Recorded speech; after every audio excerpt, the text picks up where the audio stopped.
Transitioning. Hello, and welcome back to STF and Friends. I am glad that you are all here tonight. I am super glad to see the four of you here. It's been since before Christmas and New Year's since we've played, and I'm hoping that that was enough time for all of you to get over being upset with me and really the junk golem. No. It's not my fault. How was... Look at him hide behind that screen. No, we the dice rolled. They happened, and a thing that we spent a lot of credits to make sure didn't happened for a second time. Yeah, it did. So let's first of all, hello. How is everybody? Oh, hi. Hi. Hello. Yes. Hey, Emily. Hey, Ann. Hey, Heath. And hey, Tyler. How are you guys doing? Glad to be back playing the game. Did you guys have a good holiday season? If I said yes, would you believe me? No, I don't. No. I Not would if you preface it like that. Yeah. I had if you a just said it, fantastic yes. holiday season. It was the best. Yeah. There's absolutely nothing bad about it whatsoever. Suddenly, good. I don't think he's telling the truth. I'm not a real Christmassy person, and like we had some complications with my mom's Christmas. But you know what was really nice is me and her did a late Christmas thing, and we just went and got Caribbean food, like got some jerk chicken, just me and her, and did exchanged gifts. And I was like, we should do this every year. Yes. Yeah, I'm into that. I'm into that. My dad and my brothers and I get together specifically a week after Christmas for that exact same experience, because we did the same thing. We didn't make it one year for some reason. I don't remember what it was. And then we did it once, and we've never gone back. About it. Well, not to like burst everybody's like, my holiday was great. Mine was fine. But unfortunately I found out like right before my partner was about to go home, go visit their family down south. They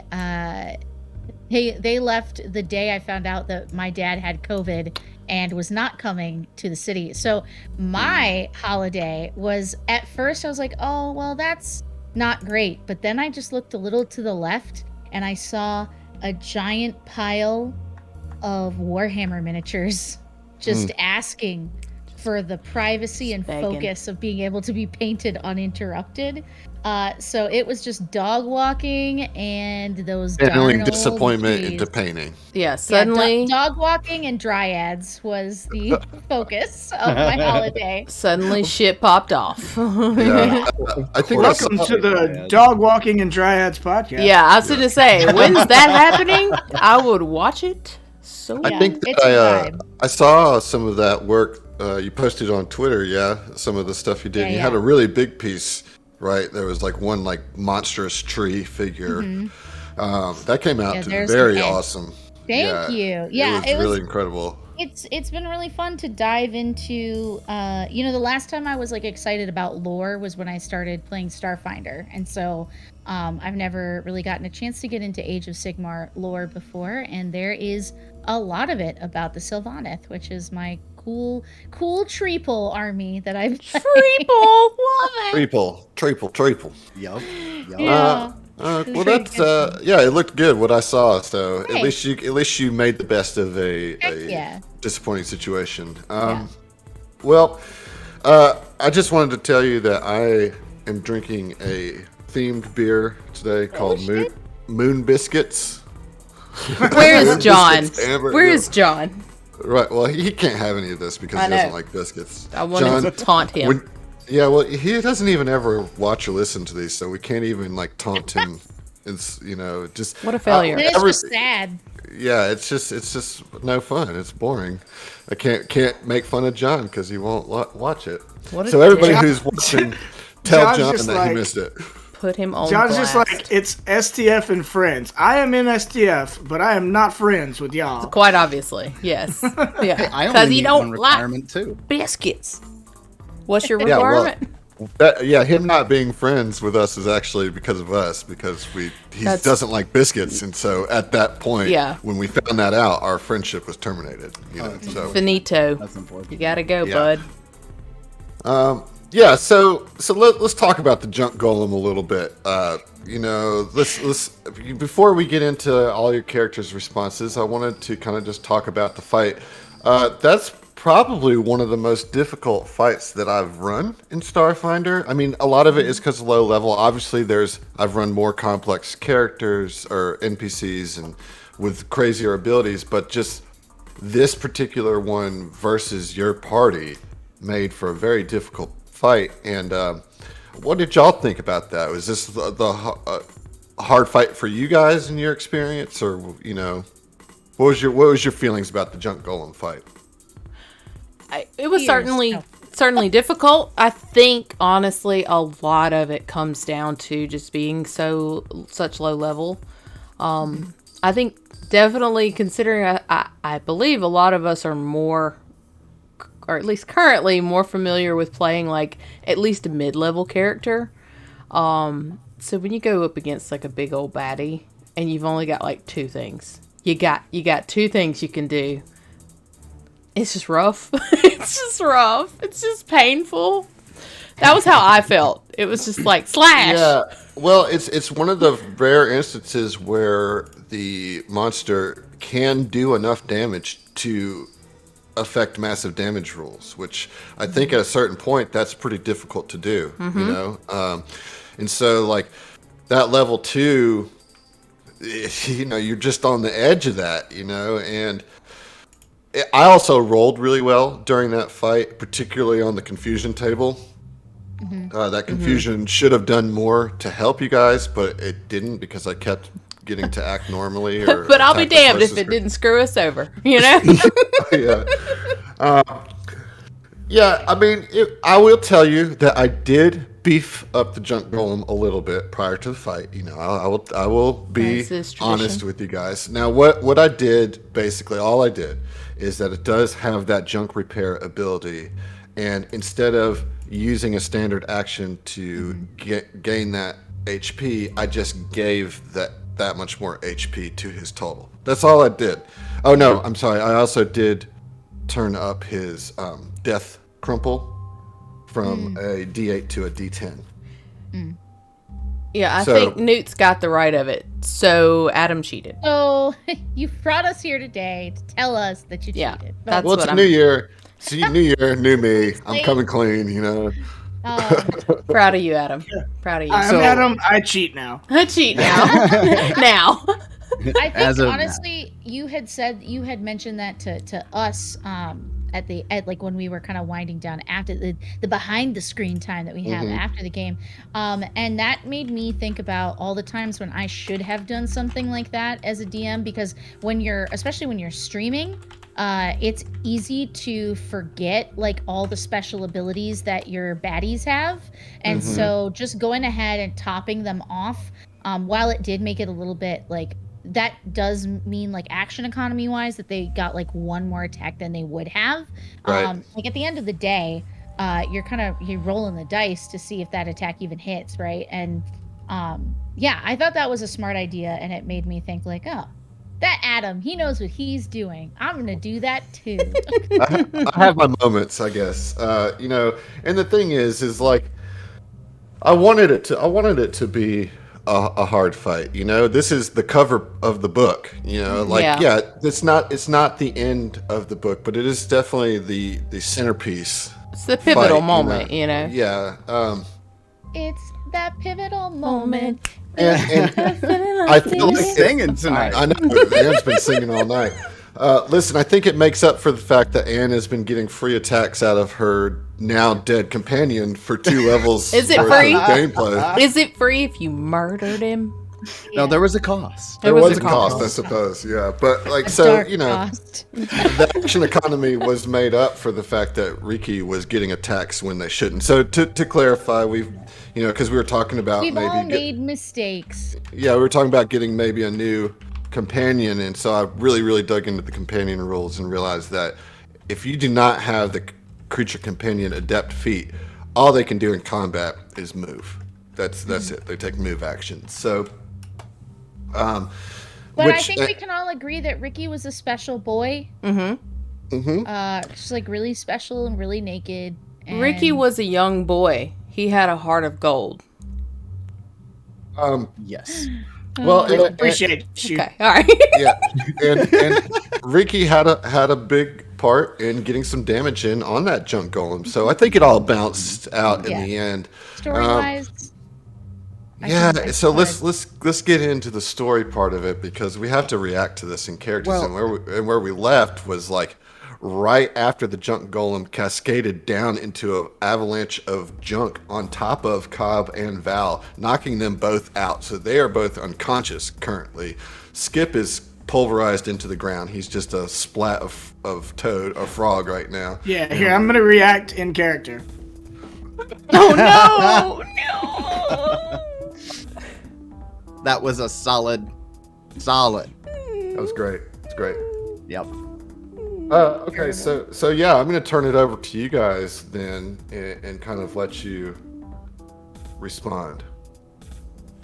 So Irene flies down into the junk, and she, with her 4 incredibly weak hands, begins calling out their names. Val! Skip! Cobb! And she just begins trying, like, it becomes really clear how weak she is here, because I do have a detriment to my strength, that she's just, like, sweating and trying to pull these different pieces apart. She's, like, using her mage hand to start to pull items off and dig through.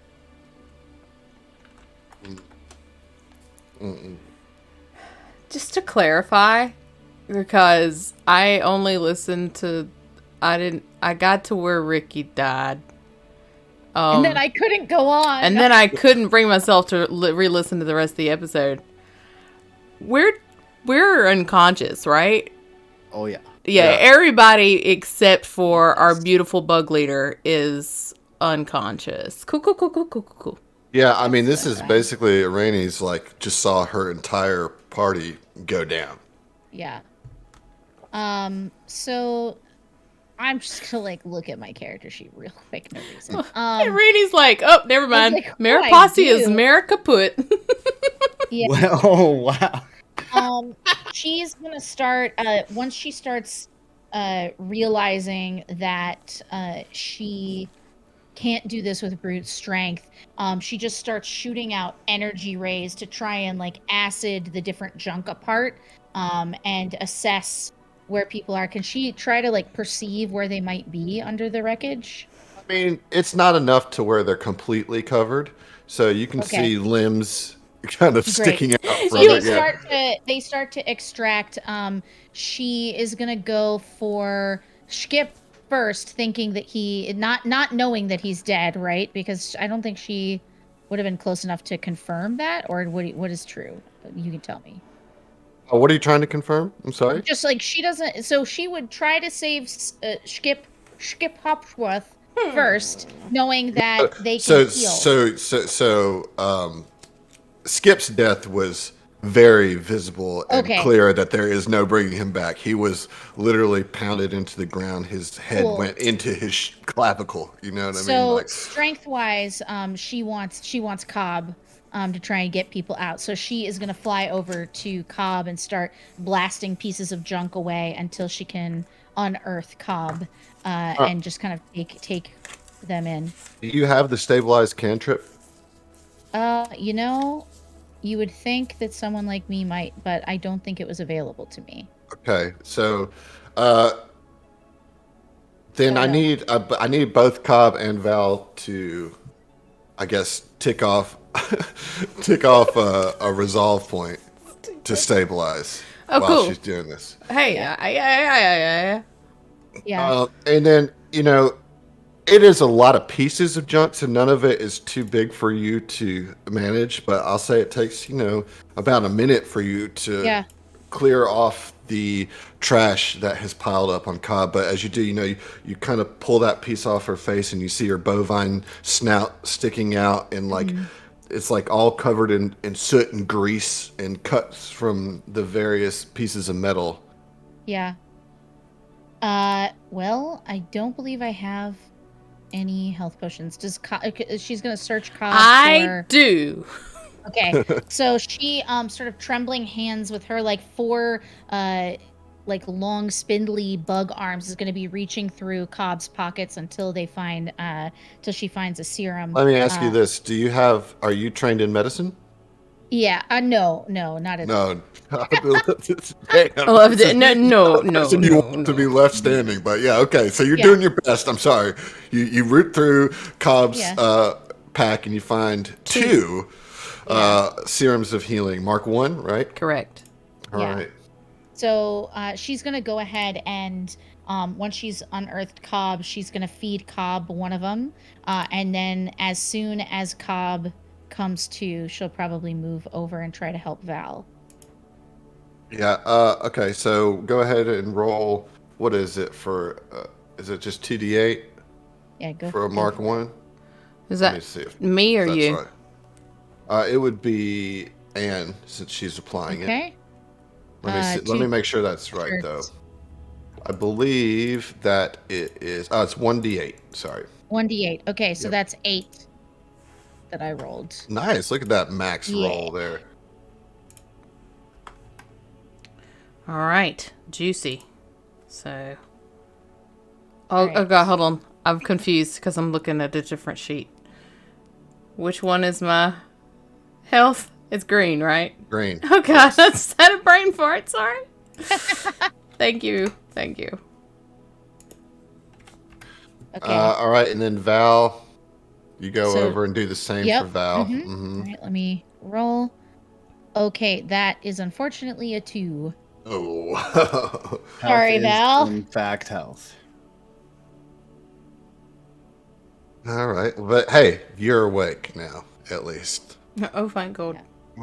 So Val, you wake up like right next, and you were like literally 1 point away from also dying. Yeah, from I those was massive damage rolls. As you were pulling junk off of Val's body, there was a CPU fan spinning underneath. It would go spin up, beep beep beep, spin down. Yeah. Spin up, and it just does it on repeat until you apply the serum. Yeah. Failing that finally you post get it check going. again. Yeah, you get it going. Probably not enough HP back to get those cool LED lights going on the fan, but you'll get there. You'll get there. You're gonna have to call RGB's tech turned support. down. However, Skip's body is wrecked beyond repair, and that's right next to Val. And now, Rainey, as you're closer, because you're Val, you see just how devastated his body is. Begins she sort of like lets the two of them try to come to and figures she should do something about this. She says he deserves better than this. We all do. And then she begins fabricating scrap underneath him to create like a little coffin kind of out of scrap around him, and then like closes it on top, and then lays her hand on it and makes the mark of the Mariposi on top of the coffin. Damn. I don't know what that mark is. It's like she had done like the butterfly wings, so it's like butterfly wings with like a star in the center.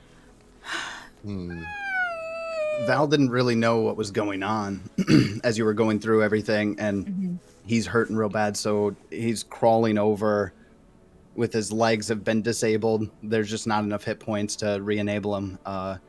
And as you're building the coffin, he's taking pieces of junk and throwing them away. What are you doing? No, let me see him.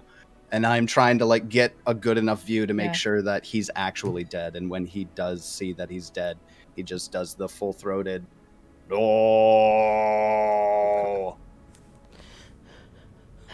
And his voice box is all sorts of fucked up. It's all fucked up. Yeah.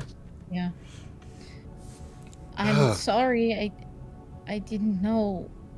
I didn't think. He was just trying to help you all. Our plan didn't work. And it's clear she's just like trying to reorder history in her mind and figure out like where she could have gone differently. And she just kind of plops down and sits in the red earth of the junkyard, just like surrounded by the carnage of their battle. Excuse me, I would think that maybe before you fully bury him, that you would kind of go through his personal effects. Oh, yeah. I don't know what you had on Skip's body, Heath, but... I do. You should loot the body. Yeah, you should loot the body. Cobb would definitely come over and just be like, try and scoop up a little of him. Be like, I mean, you could sell his goop to that doctor. No! Stop it! Stop. That's sacred goop, Adam. Cobb looks over and she says, we should try and recoup some of our losses from our earlier endeavor to keep him alive. we invested 2,000 credits into this goop, so I'm just saying. You hear a voice beyond the void. You should have let me die. Oh, Bippy, regoop some of your losses. Yeah. I'm dead. Oh my god. Goop. No, I'm dead. Fair enough. Oh boy. She kind of like is letting all that happen. She begins sort of like wandering across, and she discovers Ricky, and Headless. She's just like, okay, yes, I know. Dick! God! This is why we can't have things. Adam is why we can't have nice things. Yeah, she like picks up his head and brings it over to the little body and like just sits there next to it, and she says, "You're the best of them. Oh, Ricky, you're so fine. You're so fine. You blow my mind." Bitch.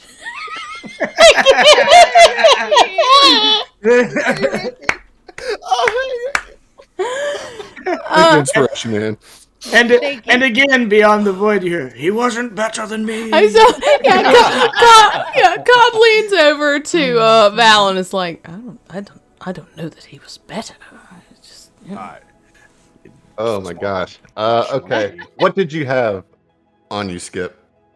516 credits. Oh, way more than we do. Yeah, because you never checked me. You never even checked my funds when you paid for me to survive. That would have been disrespectful. Disrespectful now. Who cares? I have a azimuth laser pistol, set of second skin light armor, and I think most notably, or emotionally notable, his knife fiber net is laying under where the remains of him are. Underwear? Uh-huh. Under me?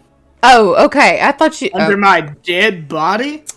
I misheard. Yep. Can you please drop that in chat so that I know? How much gold was it, or credit? 500 something. 516.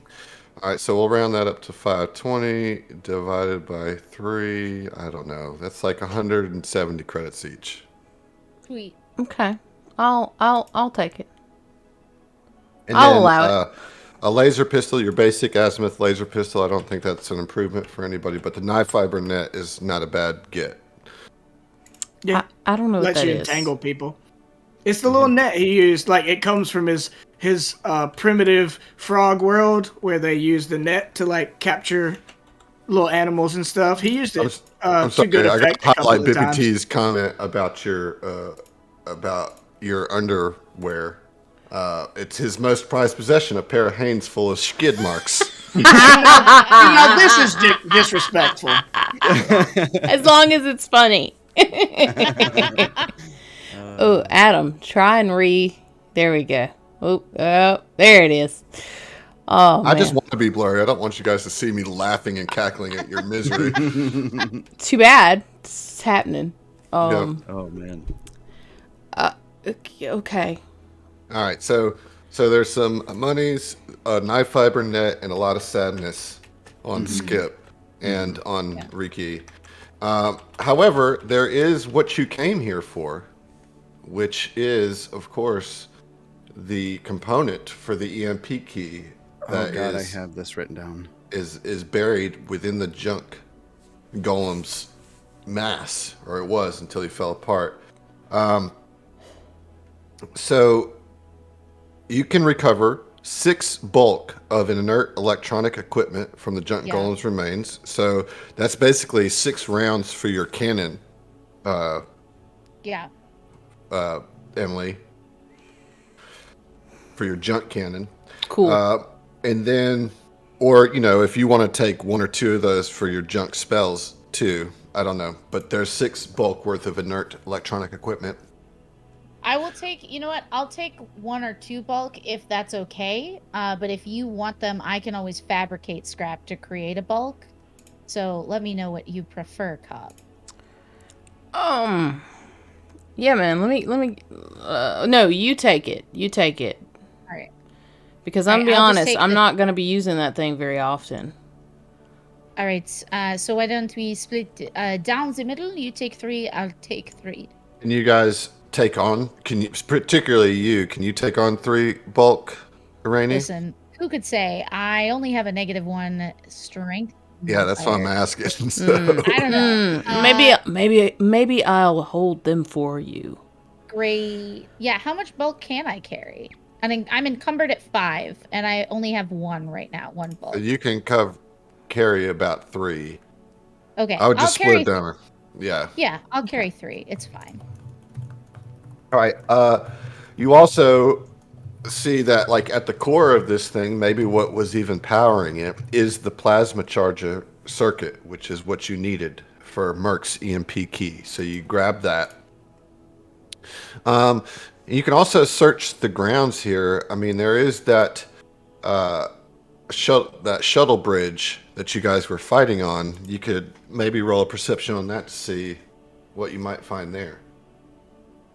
Yeah. Who is good at perceiving? Not I. Well, you all can take a chance at it. I was going to say, great. I'll roll, but I bet it's the one that's got smushed is real good at it. Should I pump one of these inspiration cards into this? Because, I would like something to come from our horrible something good. Yeah, I'll use one of my inspiration cards on it. Cool. Why don't you let everybody else roll first? Oh, yeah. And then if you have to roll. Smart. Listen, Adam. I'm so glad that you're being so kind. You're good people. I have my moment. Adam, I don't care what I say. You're good people. Making up. I don't care what I say. You're all right. Yeah. Okay. Well, then, if that's the case, I'll go ahead and I'll go first. Val it gets a 24. 24. Cobb is distraught. Cobb gets a 2. I rolled a 1. Yeah, her eyes are like swollen shut from being punched in the face by Golem. All right. Relishing this too. I am.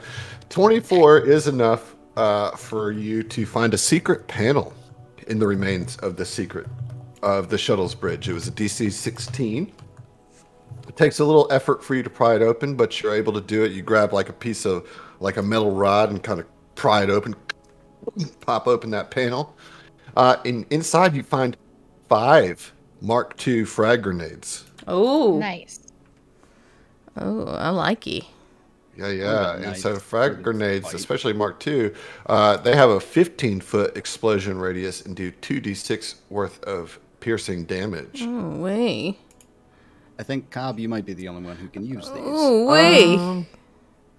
Really? I'm not trained. I'm not proficient with them. I'm not proficient either. Oh, wait.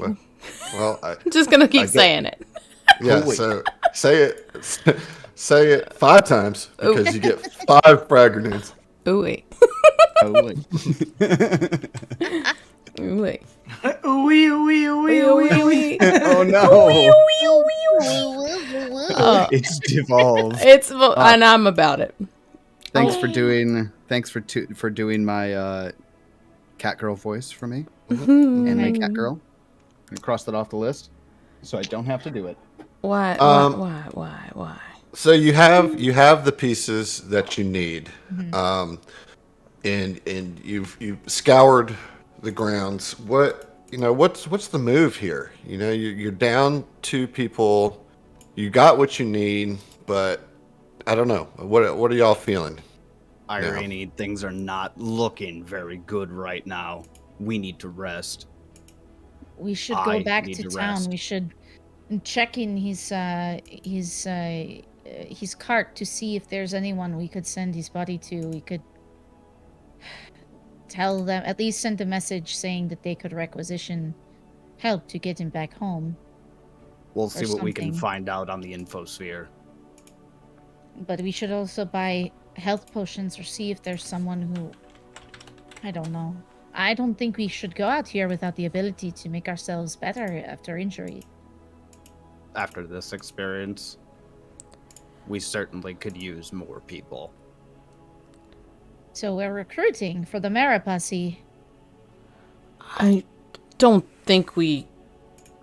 I mean, yes, but...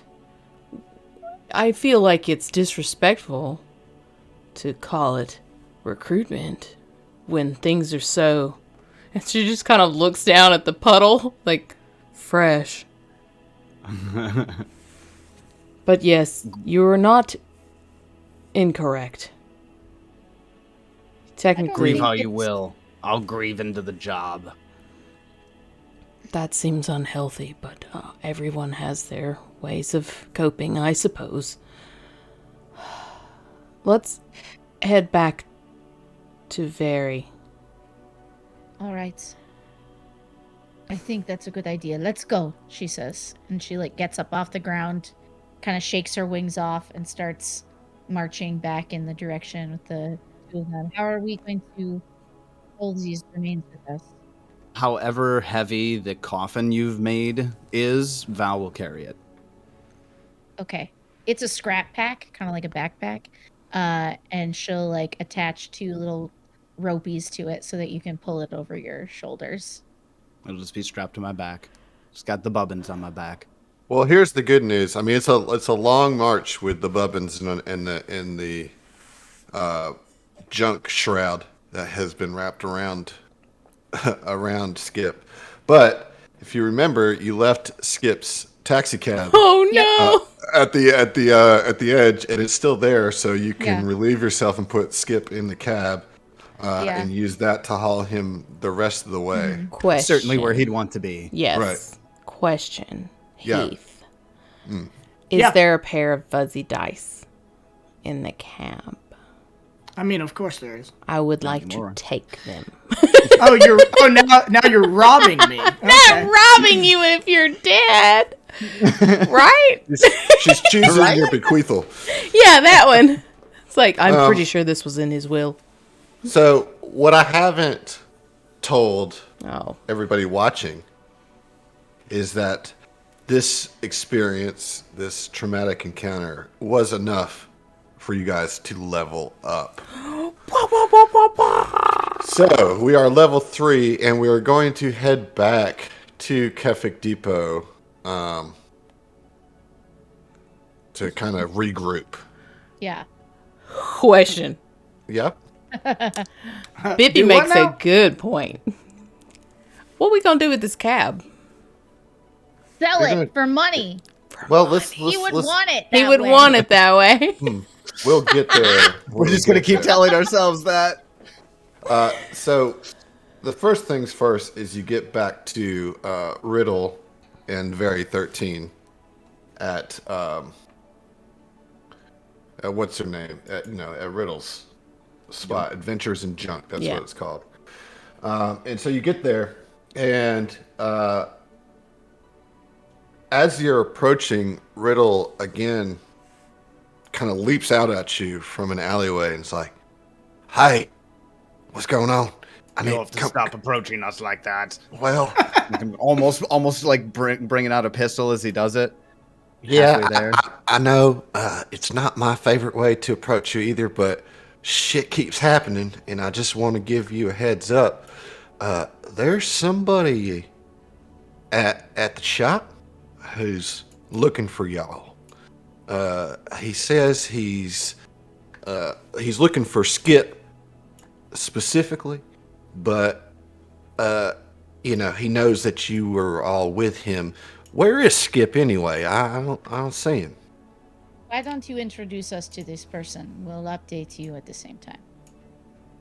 All right, that sounds a little ominous, but I trust you. I mean, you've done right by me thus far, but Prepared to be shocked.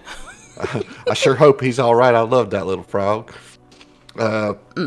Skip's in the cab. I got to tell you before we get there, this the person here that's looking, it's a Shabbat, and he looks a little scary. I'm not gonna lie. So I'm glad to see that you guys are okay, because I think he was getting impatient, and well, I don't know. We'll see. But I'm glad you're all right. I hope Skip is, but I'm starting to feel like he's not. And now I'm just jabbering on. So let's just go. Do we know what that is? What a Shabbat you said is? Yeah, your characters would. Yeah, they're like a four-armed species with giant tusks in their lower jaw. Yeah, they're a thing. You also know that there is a Shabbat is the leader of the gang of the True War, or is a high-ranking member of the True Warriors. So that probably puts you on edge a little bit as well. But anyways, you get back to Adventures in Junk, and you see Very in the corner, just kind of studying on a data pad and sitting, looking very uncomfortable and impatient, is a Shabbat.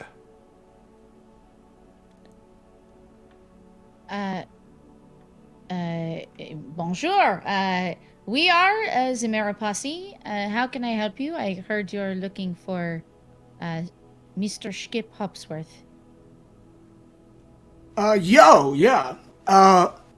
First of all, hello. My name is Joe Cliffstrider. No. Yes, it is. That is my name. Yeah, I am looking for one Skip Hopsworth. I have come to understand that he is a friend of yours. But unfortunately, you couldn't have caught us at the worst time. He has passed on in the junkyards, fighting a horrible golem. Wow. 0 out of 10. You mean to tell me that Skip is dead? Skip's dead.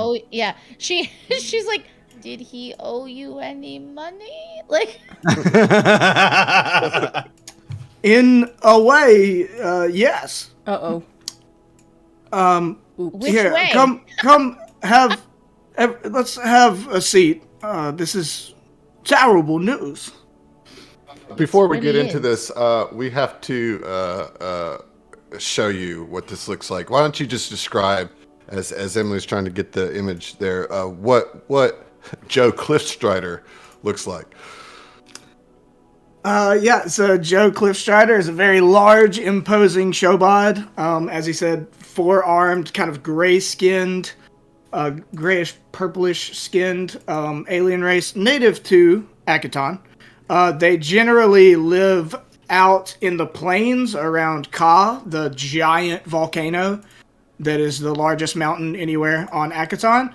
They are a sort of tribal people. They war with each other constantly, but the mountain Ka is sacred ground, and like none of the tribes are allowed to fight there. But in more recent times, more and more Shobad have found their way into the city, whether it be looking for work or whatever. But yeah, so this one is wearing an interesting looking set of armor. It's has gold trim and like dark blue and light blue as kind of sort of the base of the armor, and has what appears to be a cross bolter, so like a very large crossbow, kind of like a Wookiee would use in Star Wars, and also has a large hammer that is crackling with electricity. All right. Damn. I'm sorry. Yeah. I'm still stuck on the walk-in situation. Well, I've been walking all the way here, tracking you down. Oh, you did it. You did it, y'all. This was a special watch.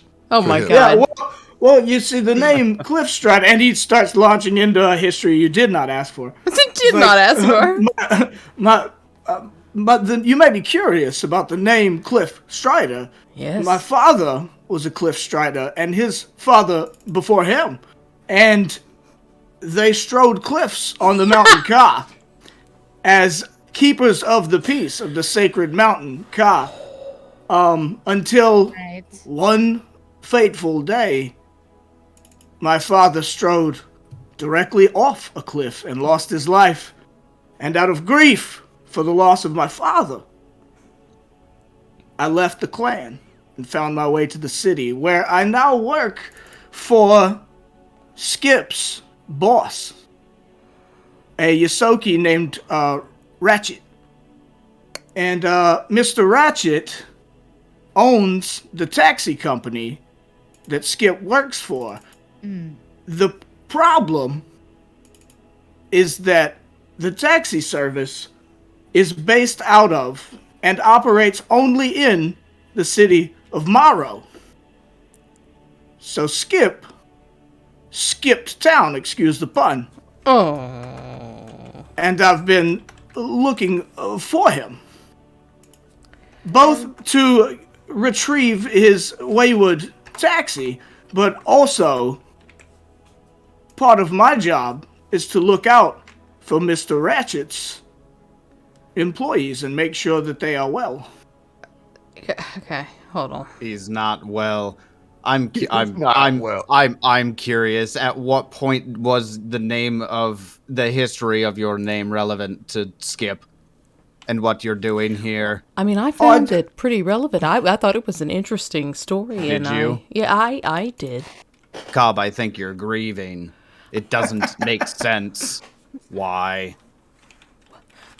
Okay.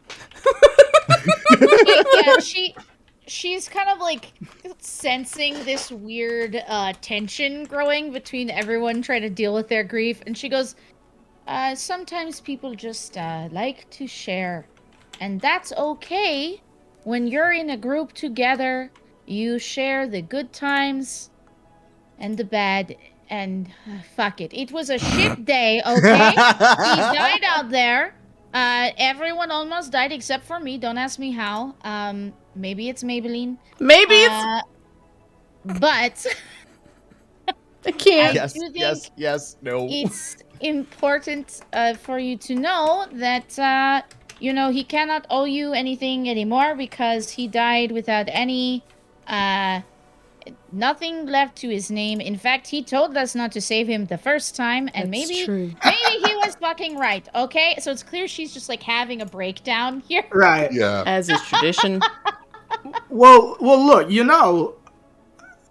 I am quite grieved by the loss of Skip as well. So I don't mean to hound you, fine people. If you need to take some time, that's fine. We can talk maybe tomorrow. Yeah, she takes a deep breath and she goes, well, we are recruiting, so Damn. What's your 5-year plan? Damn.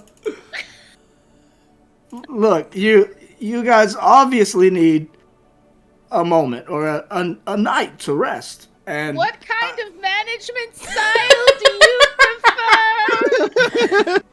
Could you please tell us what your greatest weakness is as an employee? Strict adherence to the tenets of Abadar. That's your greatest weakness? Yes. So he doesn't like, wait, no, he likes money.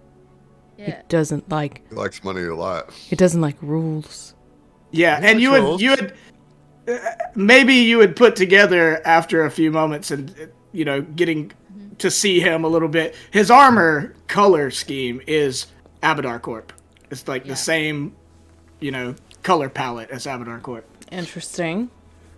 Okay. I don't know if I didn't recognize it right away, but maybe he's right. We should send him away for a night so that we can discuss his presence here. I'm right here. I know. Can you tell us just like high level what you think your greatest skills are that you could bring to a team, just so when we're discussing we have something to base it off of? Well, I am both quite strong and magically inclined. Delicious. Yes, inclined. That's yes. That's a good answer.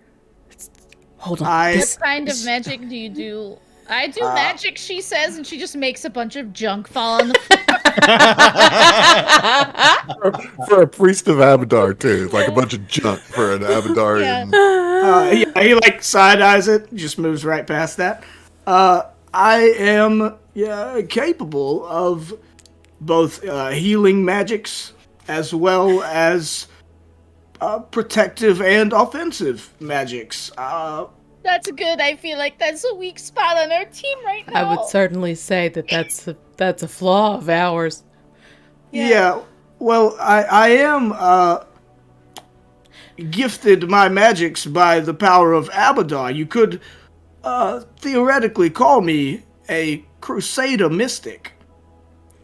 Could we theoretically call you that, and also like technically call you that? I am a Crusader mystic of Abadar. I see. Wink.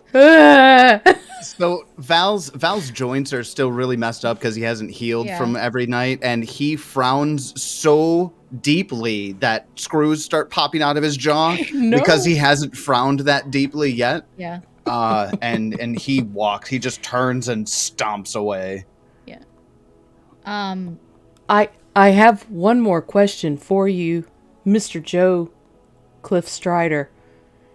If you had to be a tree, what tree would you be? One that grows money. Oh. It's a good tree.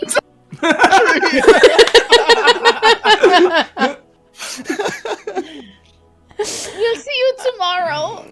Yes, take your time. I'm to be honest, I need a moment myself. Skip, while an employee of Mr. Ratchet,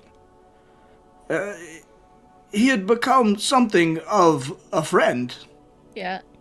She reaches forward to like shake your hand with one of her 4 hands. And she says, "He left bubbins on all of our hearts forever."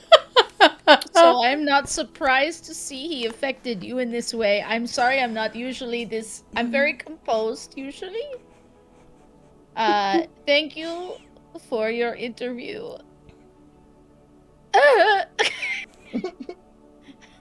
And then okay. Yeah. That was a bit of a gut punch, like boom. Like, boom! You must so good at so this. I'll say, If I find out who killed my friend Skip Hopsworth, I'll stab him in the face with a soldering iron. Interestingly enough, that probably would have been a really effective way to deal with the golem that did kill him, because none of the magic worked, man. It was bad. It was bad all the way around. I think we need a nap. I think we need a post-cry nap. Yeah. Again, take your time. We can discuss more details moving forward tomorrow. Great. I will say, Val, when you leave the conversation, in frustration or whatever, there really is only one way to go, and it's over towards Val. I mean, not Val, Very. Oh, I was actually just about to say that I'm going to curl up into like a little fetal position ball, like a really compact, efficient fetal position next to Very, and just sit there. Yeah, Very sees you approach and senses your circuits misfiring and stuff like that, and she says, Val, you seem distraught. Where is your little amphibian friend? He was crushed by a junk golem. That is most unfortunate. He was the first friend I had in my new variation. Oh. I'm sorry to hear about your loss. That is most unfortunate. I have learned many protocols. One that humans tend to like to do is to gently stroke hair when you're sad. While you do not have hair, nor do I have a full understanding of the importance of this, I would like to try this behavior. Perhaps console you. Would you allow me to do that? Access granted. Yeah, so you just like curl up into a little fetal position next to her, and, like on maybe we'll say that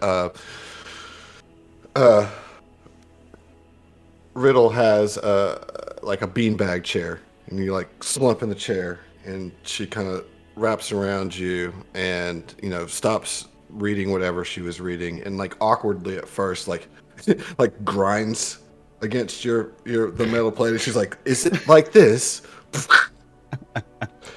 And then she's like, "No, that can't be right," and she kind of does a little less pressure, and is actually going to, in the process, heal you. Oh. For infinity. 14 points of Little healing. heal-mance going on. Heal-mance. Robot fetish confirmed. Are those repair nanites you're injecting into me? You have Or you romantic just healings for me? Wow. sexual healing. This Sexual protocol is healing, very baby. satisfactory. Very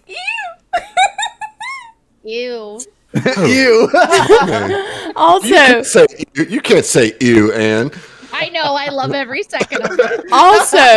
also, Cobb is like real upset in the corner because she thought Val's first friend, because she was the one that got him up out of the goddamn dirt that found him. True.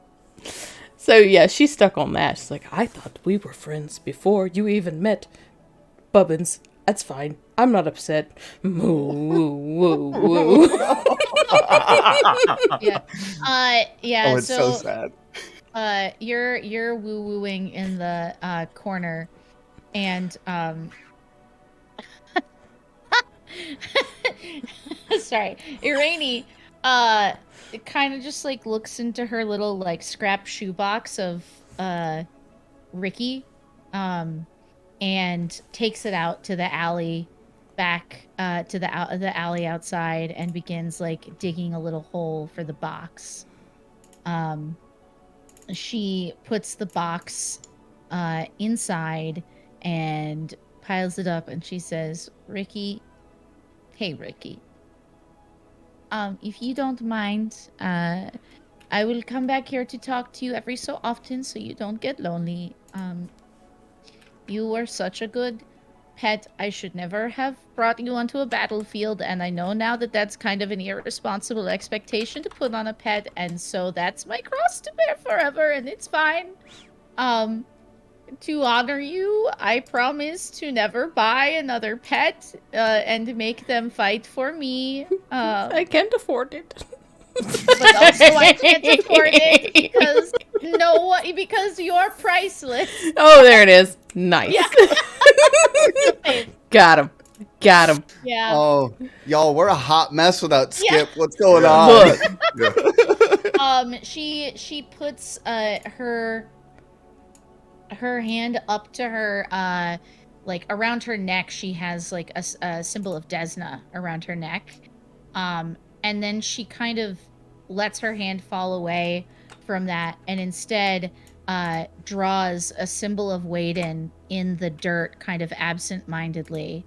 And she says, I hope this is just one step along the path to finding my way.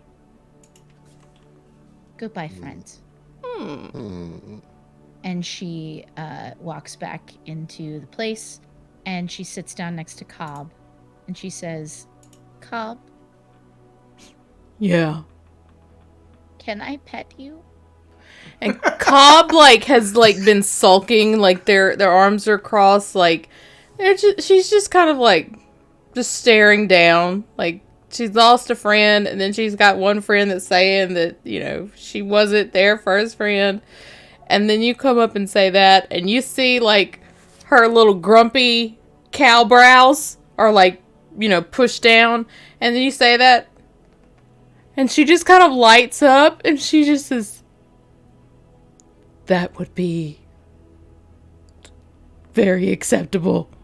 And she just kind of lowers her head, trying to be gentle with her horns. She kind of just scoots into a corner and sits down crisscross applesauce and lets you lay your head down. She just strokes you absent-mindedly and gently because she needs an emotional support. She's never gotten to pet something with fur before. Yeah. She just Cobb just goes moo moo moo. I get it. Riddle, Oh my god. Riddle can barely stand to see all of you so sad. And It's a sad you time. see Riddle stroke her chin a little bit and kind of well, I've been saving this for a special occasion, but I think that y'all need it now. And she goes and kicks up the floorboard, kind of under her desk. And in the floorboard is a little cooler. And she opens it and pulls out 3 Topachinos for all of you and says, Whoa. Now this is the best water that you can get in this city. and hands you each. Have you guys, out of character, have you guys ever Hell had a no. Topachino? I don't know what that is. I thought you were having a stroke. I didn't know the words. Same. No, so Topachino is this, let's see, it's this bottled water. I'm probably saying it wrong though. It's Topo Chico. Sorry, Topo Chico. I mean, I was with you. This is a Starbucks thing that I didn't know about. It's it's like Are I you don't sure know. it's not Tapachino? Tapachino. It's a Mexican bottled water. Oh, definitely not. Okay. Seltzer, but it's got this strange little sweetness to it. It's not I don't know if it's sweetened or not. I mean, it's water. It's bottled water, but it's really, really interesting flavored water, and it is expensive. So and water is controlled by the water dealer here. So this is a meaningful thing. Jokes aside, she saved her 3 prized bottles of water for you guys. No Dasani for a grieving party. Oh. I think this calls for Topo Chico, And Regardless of how it's pronounced, I'm pretty sure that is how she would pronounce it. That's what I'm going Chino. with. I swear that's what it's called. It's I believe Topachino. She sort of uses her psychokinetic hand to put a couple of pull some weeds and some flowers from outside, the back door, and drop them on top of the little coffin thing that they have, just sitting up in the, I guess, on one side of the room that they're in. And she then creates dancing lights to just kind of create a chill, sad, but respectful vibe, one of those galactic projectors that you can buy for your for your bedroom. I like it. She sort of creates that vibe, and she says, I think we should all say one nice thing about Mr. Skip Hopsworth.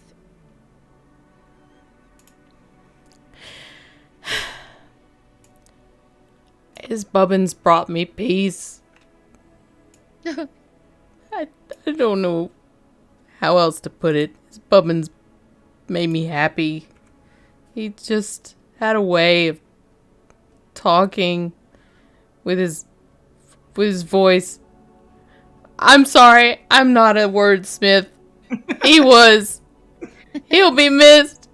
He had a very specific way of talking. I liked it. I liked it a lot. Gave me dopamine somehow. Gave me dopamine. Cobb just starts crying. What about you, Val? Val will step up and say, I would have killed a man for Skip. And then step back. He very nearly did. Yeah, he really did. She kind of like gently extricates herself from Cobb and goes and stands next to the little coffin and puts like 2 of her 4 hands on it and thinks for a second. And she says, Skip, you were, how you say, sensible. You had ideas that we probably should have listened to, even at your own detriment. You were ready to see things as they should be, and not, perhaps, she looks at all of them self-deprecatingly, how we wished they might be. And I think that's something that we'll all have to learn to take forward if we're going to survive this place. To Skip. And she like pours a teeny little bit of water out on the top of the coffin and then drinks. Nice. Everybody take an inspiration for Skip, except for you, Heath. Oh, damn. Oh, that's...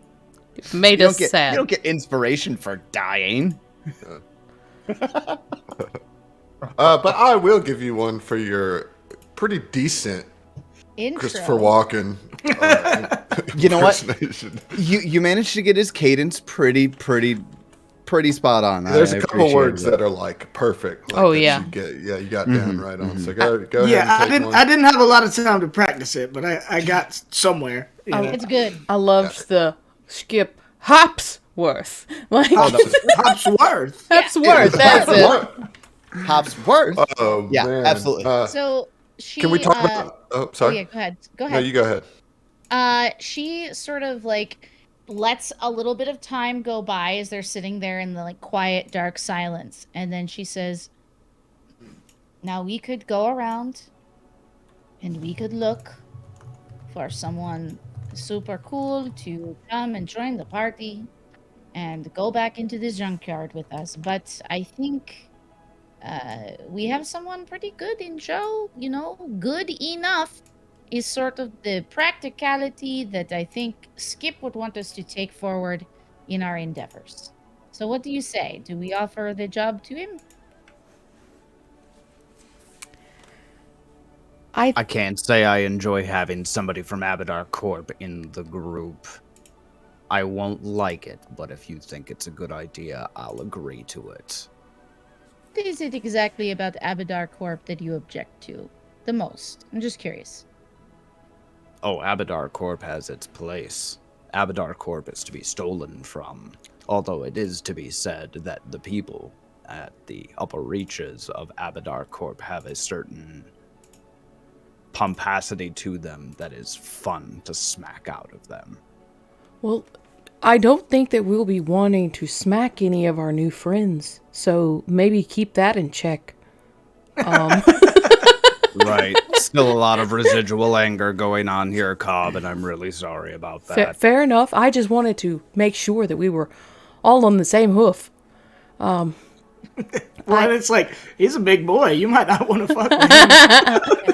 Gonna learn. Oh, definitely not. Gonna learn today. I think that fate has aligned a good opportunity for us to have someone on board who knew Skip and can appreciate what he brought to the team and can facilitate some new aspects that maybe we've been missing before. I think we should bring him in. Like fiscal responsibility. I've heard that word. I've heard of that. I don't know what it is. I will say, to assuage Val's concerns, Oh no, that's like Val speaking as an ex-gangster. No, I hear you, but I do want yeah. to clarify I hear that you. that Joe does not work for Abadar Corp. Oh, Joe works for Skip's boss, Mr. Ratchet, who owns Ratchet Taxis. Ah, okay. Right? He is the he's like his right-hand man. He looks out for the employees, and if something like this happens where their assets go missing or are misplaced, he retrieves them. So he's part, his like sort of grunt that goes and like gets any money that they're missing or any taxes that they're missing. But the more positive side of his job is that he also deals with all of his employees as sort of a manager and looks out for their well-being. It'll be splitting hairs to Val for a while, but sure. You I could just say wanted you he's guys to be clear. no, I appreciate HR with a big stick.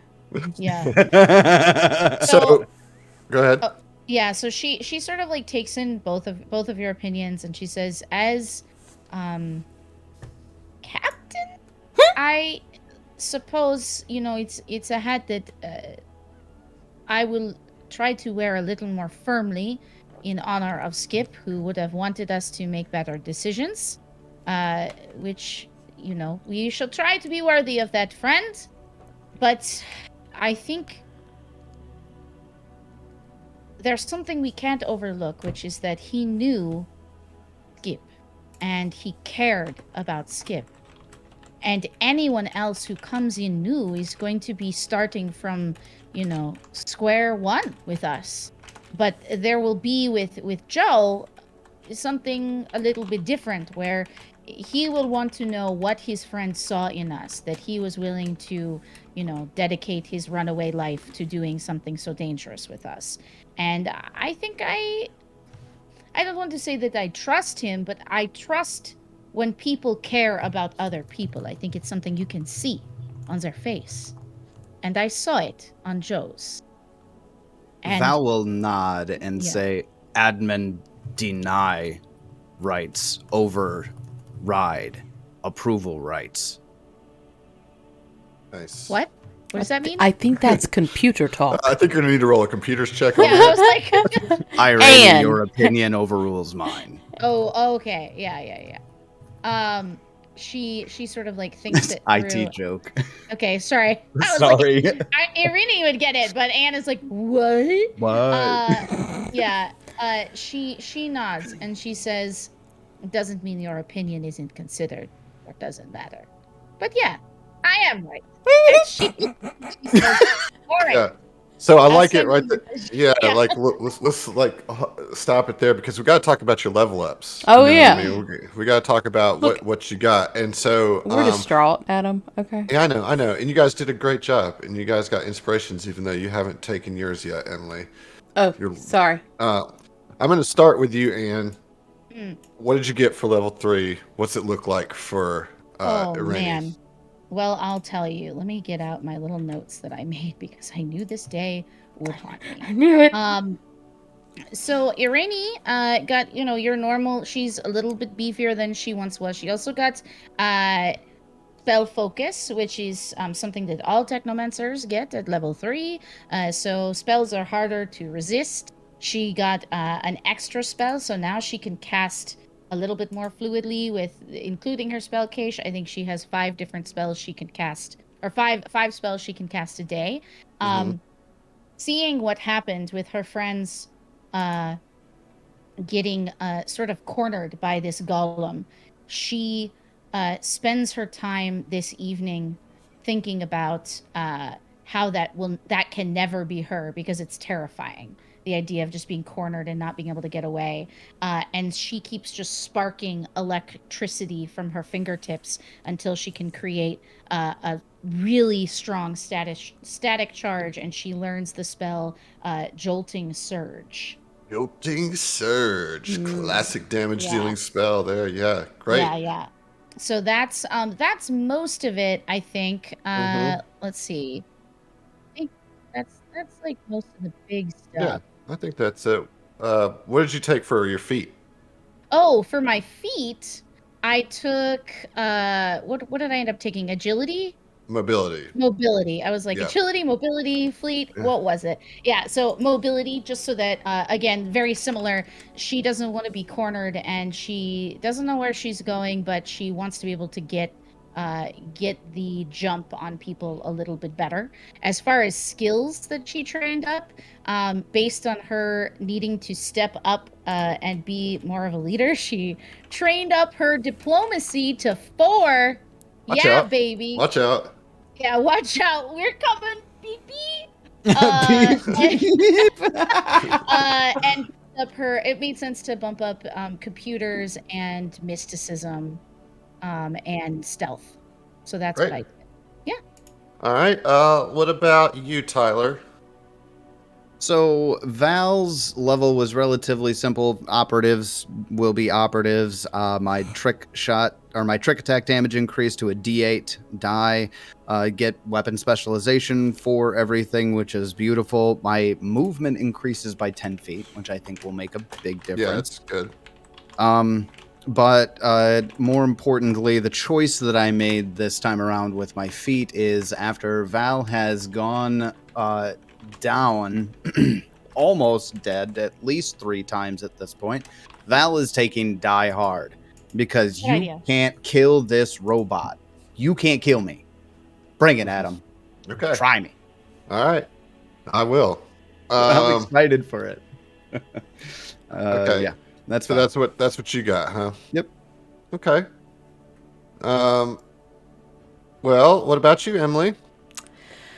Cobb also, too, did not care for being busted.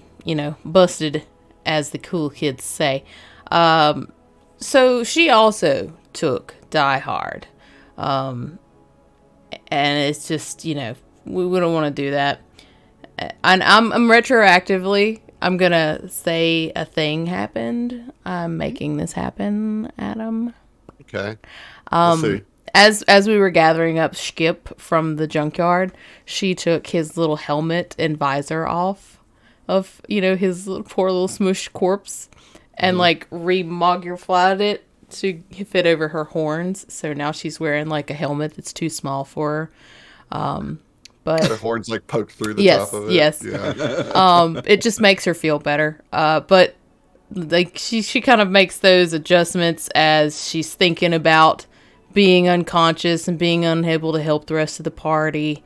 And in the corner, she's just kind of twirling her spear in her hands, kind of just tossing it back and forth and just kind of thinking as she's sort of fiddling with the tassels, I guess, on her new little helmet. And she just kind of doubles down. She looks over herself, looks at her arms, and she's like, I'm strong. I'm stronger than this. I should be able to do more with the tools that I have. And I took, as a soldier, level 3, you get a gear boost, and I took Melee Striker.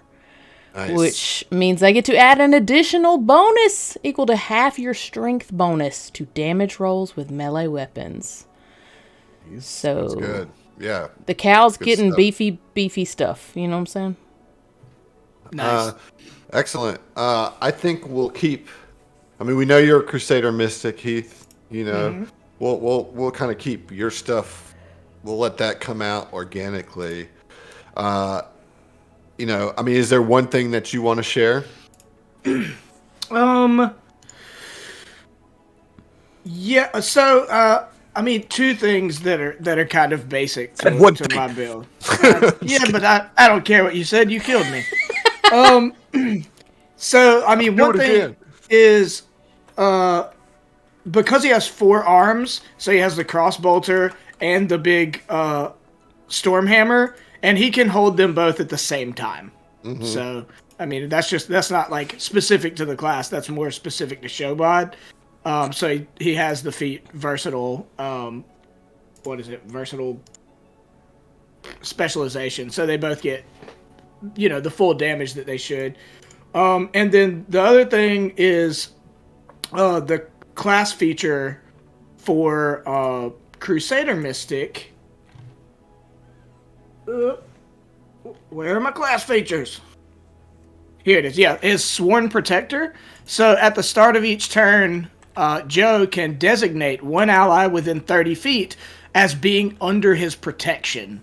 As a reaction, when an attack hits the selected ally, you can make one melee or ranged attack against the enemy who made the attack. If it hits, it doesn't do damage, but the enemy is off target until the end of their next turn. So that's cool. he can pick one person to look out for, and if somebody hits him, he'll make the person that hit him flat-footed or off target.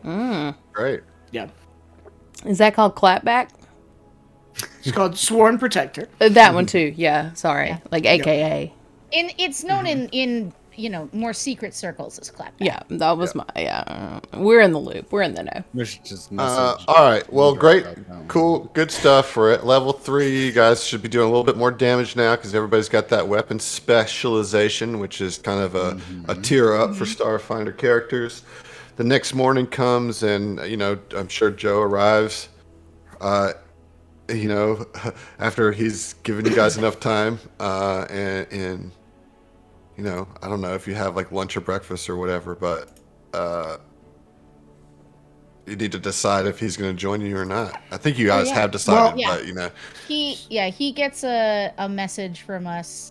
I'll say how's this is like a cinematic. The group should weigh in, but I feel like in the morning maybe Skip's taxi is in front of wherever you said you were staying, and there's just like a piece of paper taped to the window that says you're hired. Oh, that's cute.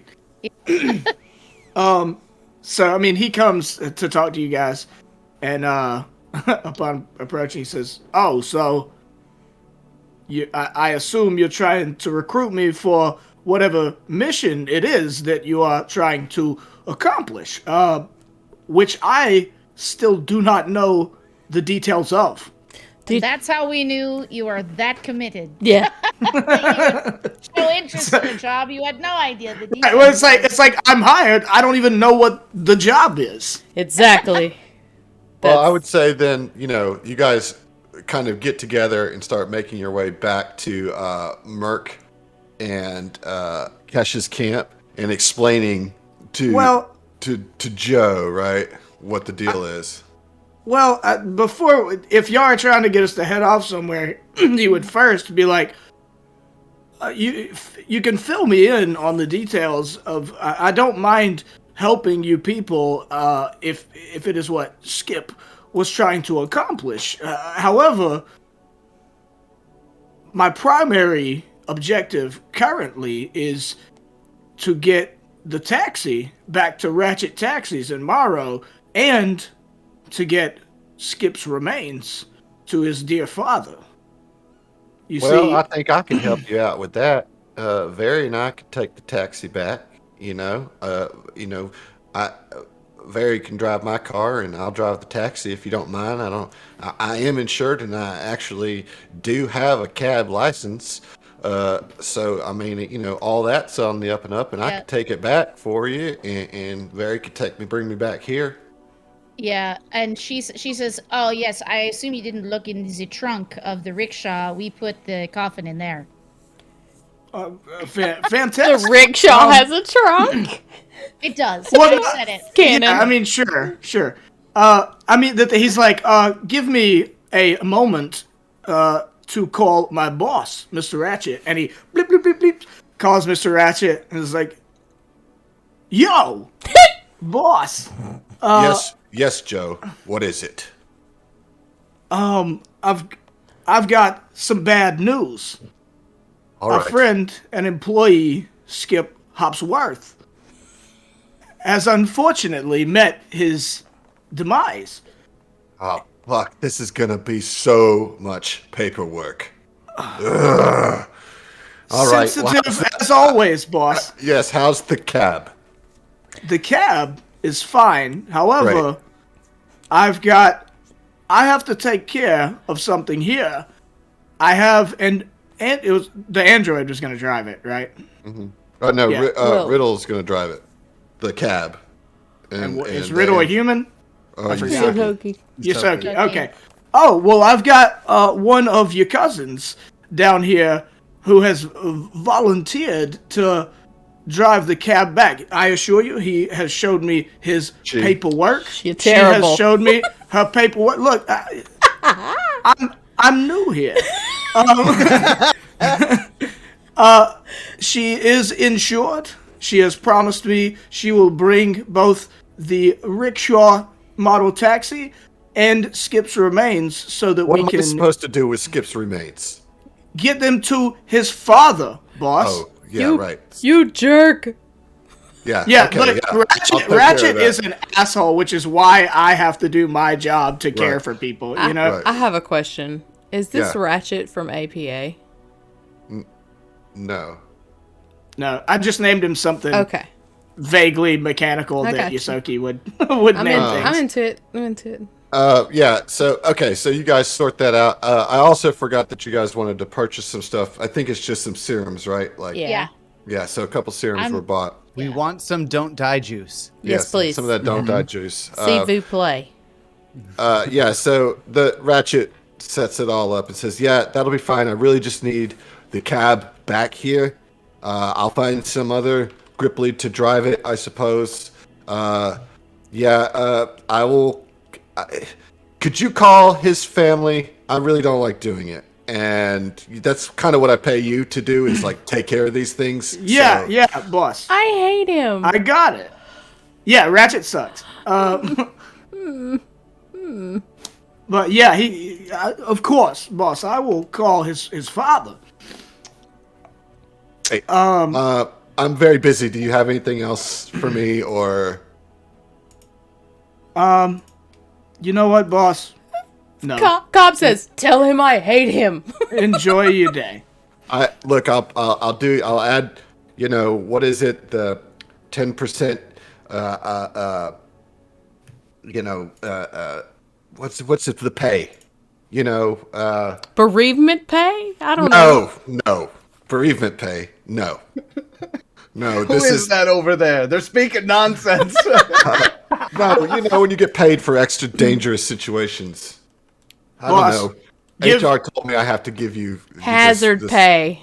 Yeah, that's Hazard pay, yeah. Hazard boss, give his father the hazard pay and also give him my bi-monthly bonus. I mean, it's your credits. All right. Yeah. I'll take care of it. Yeah, she hearing this, she looks at Cobb and she's like, "This is a good sign. He wastes money just like us." Yes, this is good. This is very Well, good. especially being a follower of Abadar, like that's a big deal for him to give away a bonus. I take it back. Rewind. She goes, "He's an emotional spender," and then claps with all four of them. Yeah. So he hangs up Inside joke. and he's gonna call the dad. Can we do that when we get back from our little break? He's gonna call the dad, and then I need to have a conversation with you guys about Skip specifically on the way to. Let's do the dad Yonder. now, and then we'll take the break. Okay. Yeah, so he hangs up and he looks over at you guys, and you can see a little bit of pain in his intimidating-looking Shobot eyes, and he just lets out a big sigh between his two big tusks, and turns and walks a few feet away and dials Skip's father's number. Yeah. Hello. This is Mr. Hopsworth. Mr. Hobsworth. Yes. This is who's speaking, please? This is Joe Cliffstrider, your son's manager at Ratchet Taxis. Yes. What has he got into this time? Well, sir, I regret to inform you, your son, Skip, he had an accident, and he's dead, sir. I'm assuming I think you ribbon. your mic. Ribbon. That's all we heard was the ribbon.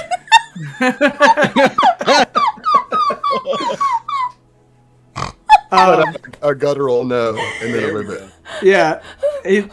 Once he gets past the guttural no and the ribbit, he says, "Sir, I understand this is hard to accept right now, but I want you to know I'm aware of your condition and the sickness that you've been going through.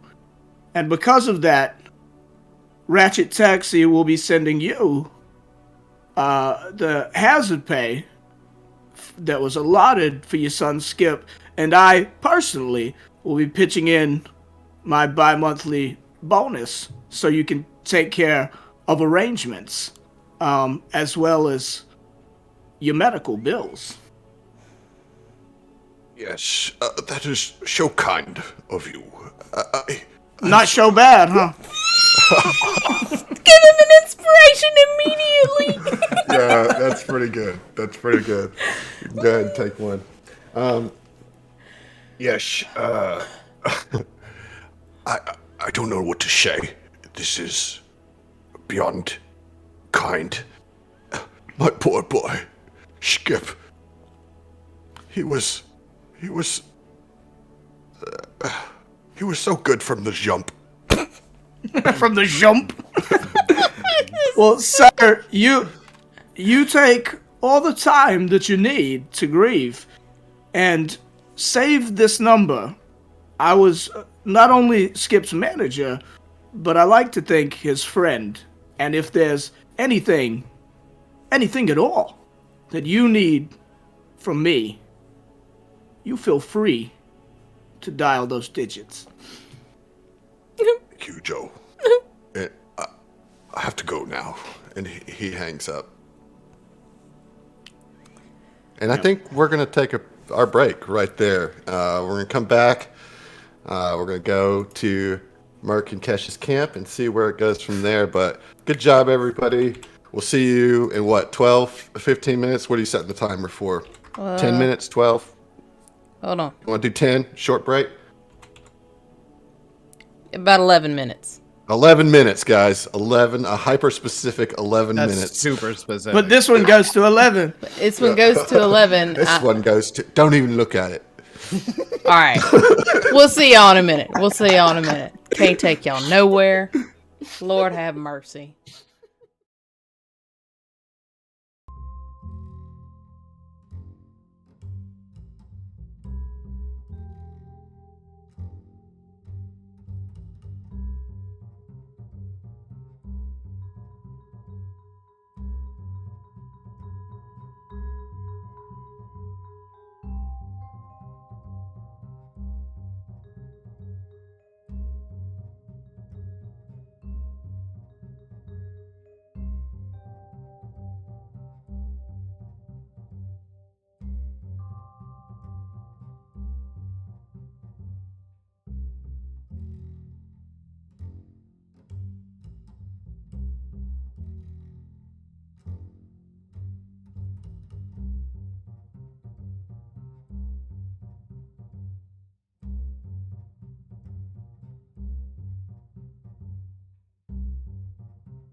Welcome back.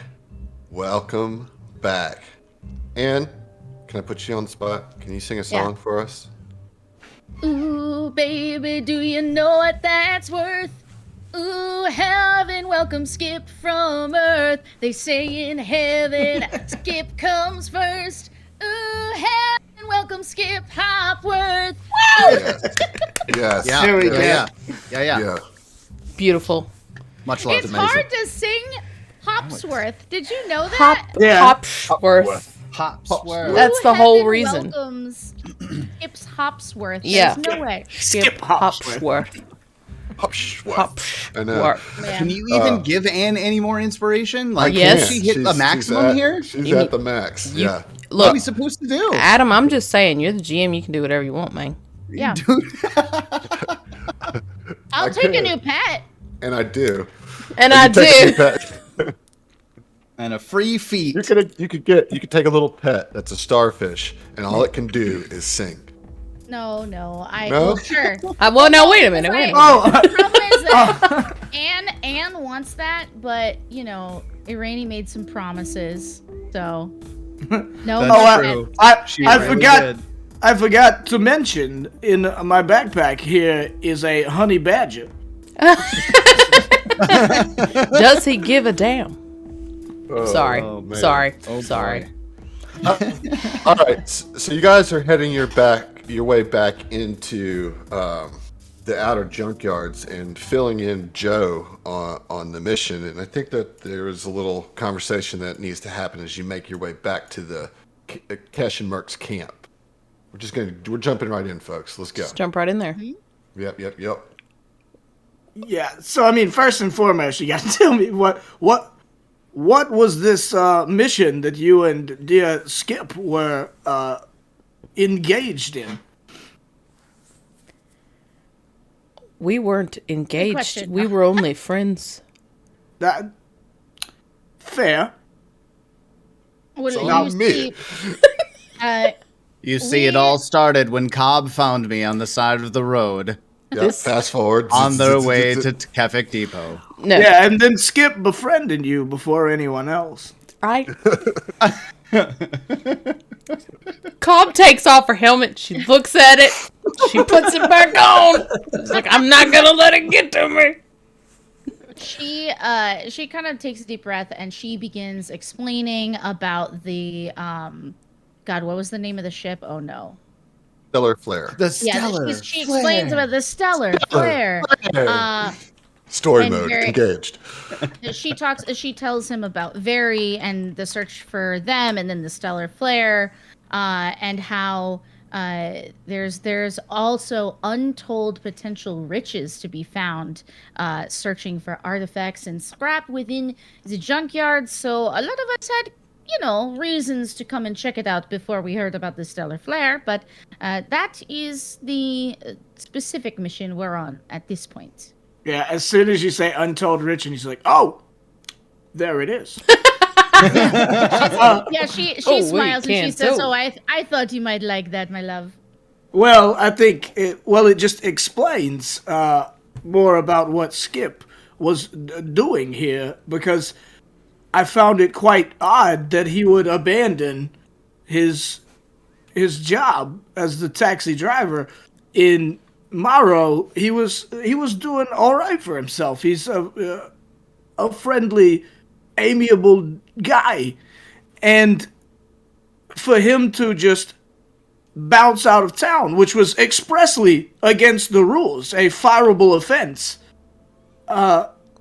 it must have been something important. And you may have overheard me talking to his father.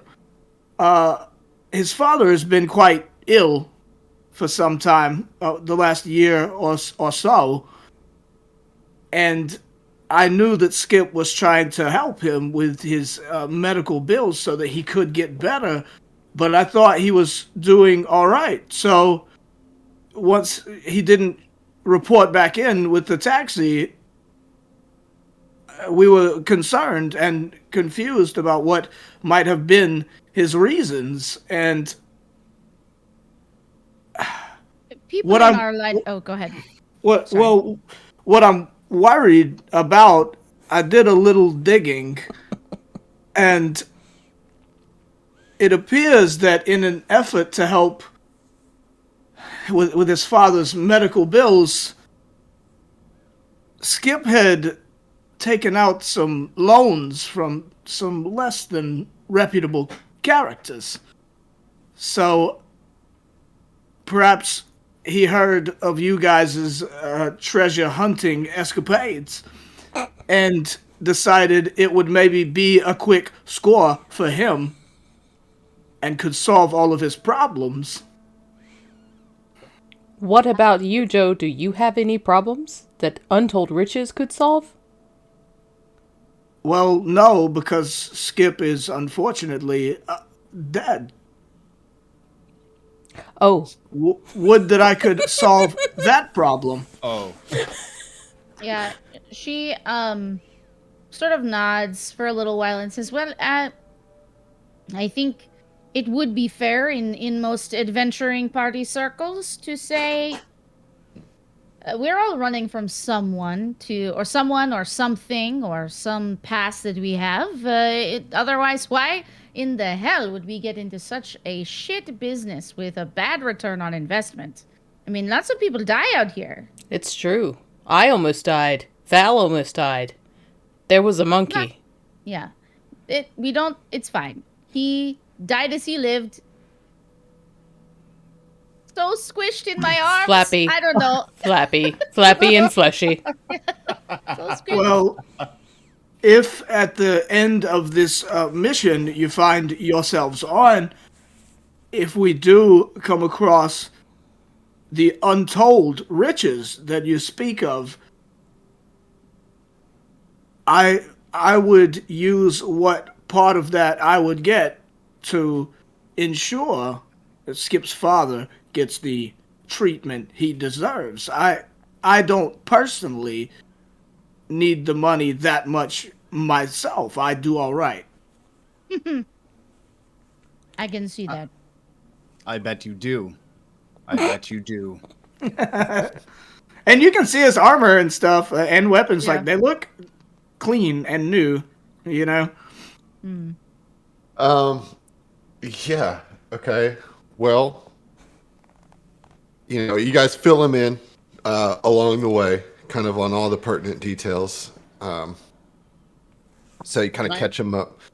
Can I check real quick? We have 2 of the 3 parts, or do we have all 3 parts? You have all 3 parts now. Okay, that's what I thought. Yeah. So you're making your way back to the camp. As you approach, everybody roll a perception check. Oh boy.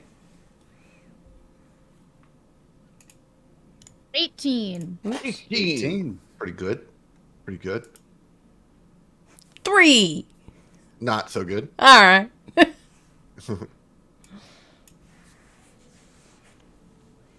How about the rest of you? Use. 18. Sorry, I said it right as the other 18. Oh, so we got 18s from both of Yes. you. Okay. 18s. And from Joe? 19. Okay. Well, the 3 of you that is not named Cobb, Every time.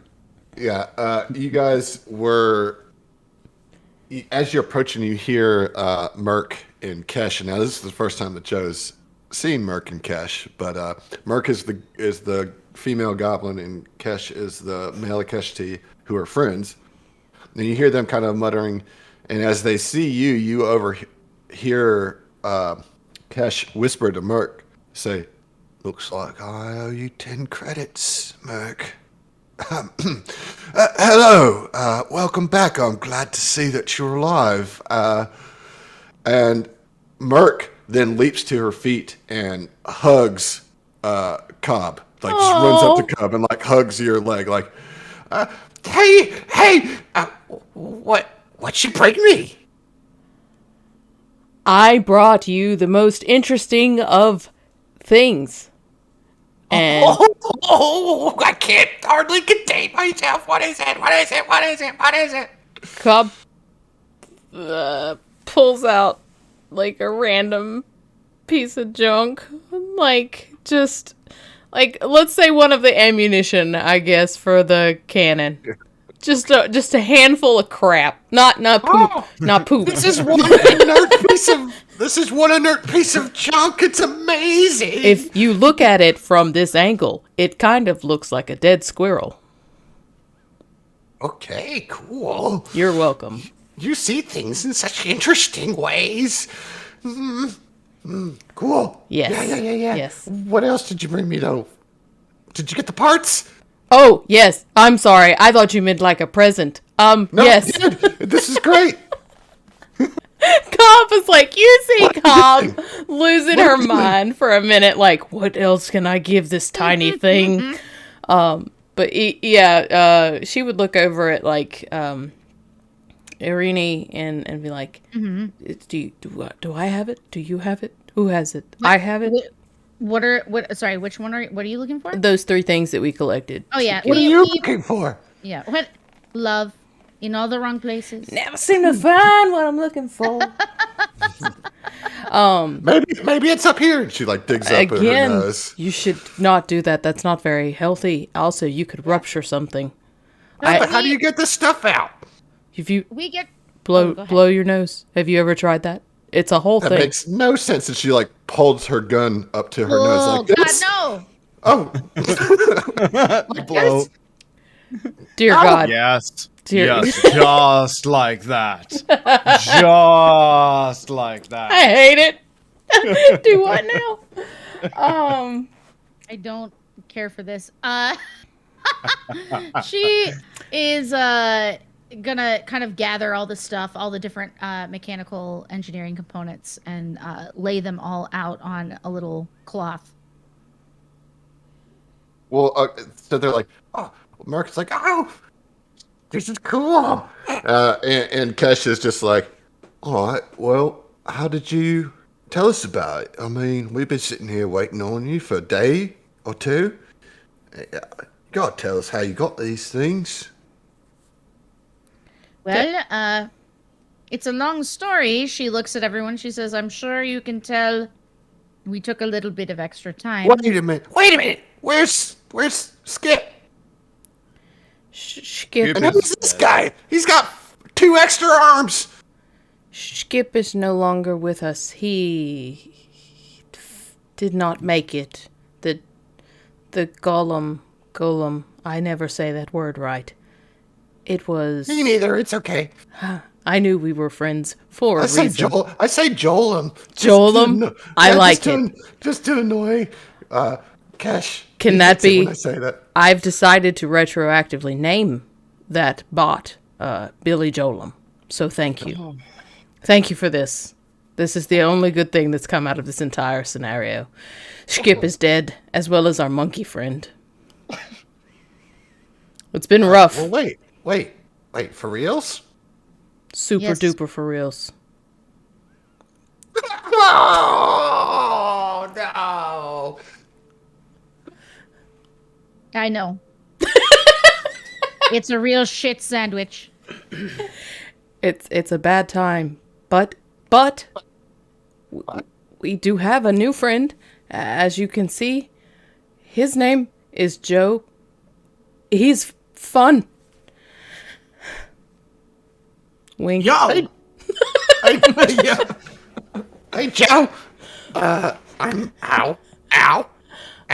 I just hit my head on my microphone. Don't do that. how you doing? Ow. Yeah, no, Merc. Spelled Merc. Where's a merc? Me. This is terrible. You're a mercenary? No. What's that? And he looks at Val and is just like, so, what in the hell are we talking about? This is generally how all conversations with Merc go. Merc, where's Kesh? I'm right here. Oh. I guess it was... You were standing behind that pile of junk. I missed you. We're all so focused on this goblin with her nose / gun up her nose, you know. It'd be nice if we could get some wrangling here. What? Okay. Yeah, I'm very confused too. Yeah. So, Okay. just so we know what we're supposed to be doing with this stuff, because we totally took notes. That's not a Oh, question. you're supposed Yeah. to be giving it to Merc, which seems less and less like a great idea, I guess. But that is Yeah. I mean, that's what you're supposed to be doing. Yeah. That's what I thought. I just wanted to double check. I mean, So as you're telling the two of them about your experiences getting this, Kesh is like, oh, I knew those two cloaca heads when you're telling them about the unbrooded Keshtis that she killed. They deserved it, really. I mean, a Keshti's got it hard enough without bringing Zonguthorn into all of it. I don't remember if this is how I've talked before, but this is how I'm talking now. I like it. I too believe I've changed my accent multiple times. Yeah. Either way, It's written into my character. It is. either way, those idiots deserved, I guess, what they had coming to them. They were bullies and evil at that and making us all look bad. So, congrats on getting the pieces. And, they listen with rapt attention while you talk about your fight with the junk golem, cheering in the appropriate places, gasping and being sad in those moments. Either way, they are really kind of glad that you guys have succeeded. And as you present the items to Merc, Barp. Kesh grabs Merc by the shoulders and says, "Do you know what this means? We might be able to finally bring peace to our people." And his excited shaking of Merc causes her large bulbous head to waggle forward and back. Gross. Snot slings out of her nose. It's a whole scene, man. And she responds with just a high-pitched giggle, and then immediately breaks away to integrate the components into her EMP key device. And so, it takes her a little bit amount of time. You guys can kind of further explain some of the details of who Joe is and all that. I will say that as you were making your way through the city, you got the sense that you were being watched, but no one seemed to follow you back out into the junkyards. But while you were there, every now and then you would just see somebody tailing you, and then you'd look back and they would be gone. You'd see them in your periphery, but when you looked to see them, they'd be gone. It was either humans or Yosokis that were following you. Did we notice, did they have red skin? Mm-hmm. Okay, cool. After an hour or so, Merc triumphantly holds up this crudely constructed electronic device over her head, and she says, "It is done!" That was a little dramatic, but this is like what I do. I make things. I enjoyed it. I thought it was perfectly appropriate. I know some of those words. Why don't you guys roll an engineering check as you boy. look at this key? I got a +10, so let's see. Ooh. 25. I also received a 25. Yeah, Lower than that. yeah. The two of you look at that, and you don't want to burst the goblin's bubble, so to speak. But this looks similar to other little EMP bombs. But this one looks like it could fall apart at any second. Knowing this, can she kind of reach forward and say, "Do you mind if I have a look at this?" Yeah, actually, I do. This is my life's work, and I just have to do this, okay?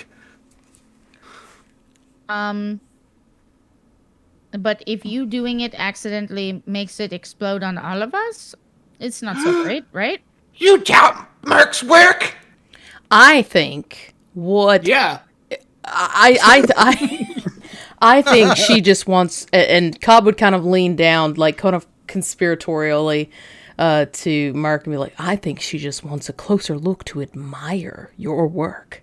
Yeah, you can look at it. And she like holds it very tightly in her hands closer to you to look at. Do we think this is a charm person situation? Because I don't want to die. So we're here's the thing taking that it. you would know with that engineering check.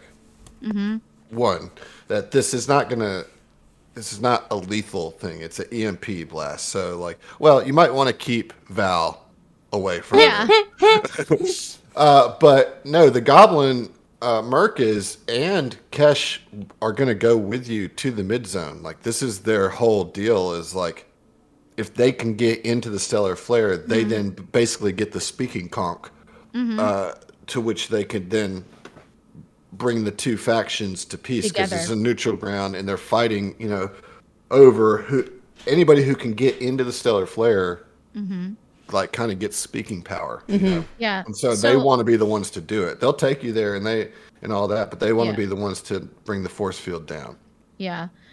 She says, I understand, and I certainly wouldn't want to doubt you, but being a part of a party is about making sure that we've all made each other as successful as we can be. I'd only want to, assist in your work, not take credit for it or do it myself. But I do have a few small skills that I'd be happy to lend to your service if you would like. You can put your name on the project. You're still the project manager. Me, I'm just some guy. So what are you trying to do? I want to just do I've done the engineering check. Could I maybe just cast mending in a couple key areas to make it as powerful as it can possibly be? Nice. So it looks powerful. Okay. That's the problem. So here's the thing about goblin tech, right? They're really good at it in the sense that they can make things work, but it's always unstable. You know what I mean? But like this will do the job as long as, it's like nitroglycerin. Like it'll blow up. Yeah. But when? You don't want to shake it too hard. You know what I'm saying? Like, so is there anything I could do to stabilize it? First of all, you will need to roll a diplomacy on Merc. Great. And I think because like goblins also take great pride in their tinkering, and they're also the only ones who like really understand how they put it together. When I say that it looks like it's falling apart, you don't understand how this is working. It's just duct tape and prayer, and it looks like it will work. Can I attempt to aid? Since I just was like, hey, go for it. No, another 3. Ooh, poop. Okay, cool. I'll use one of my 3 inspirations. Because there's always more when that came from. Where that came from. There's always more in singing, that baby. I'm keep singing, baby. On. You got it. That's what I do. You got the touch. Okay, cool. So I'm just adding 2 to this. Yes. All right. That's a 25 diplomacy check. Okay.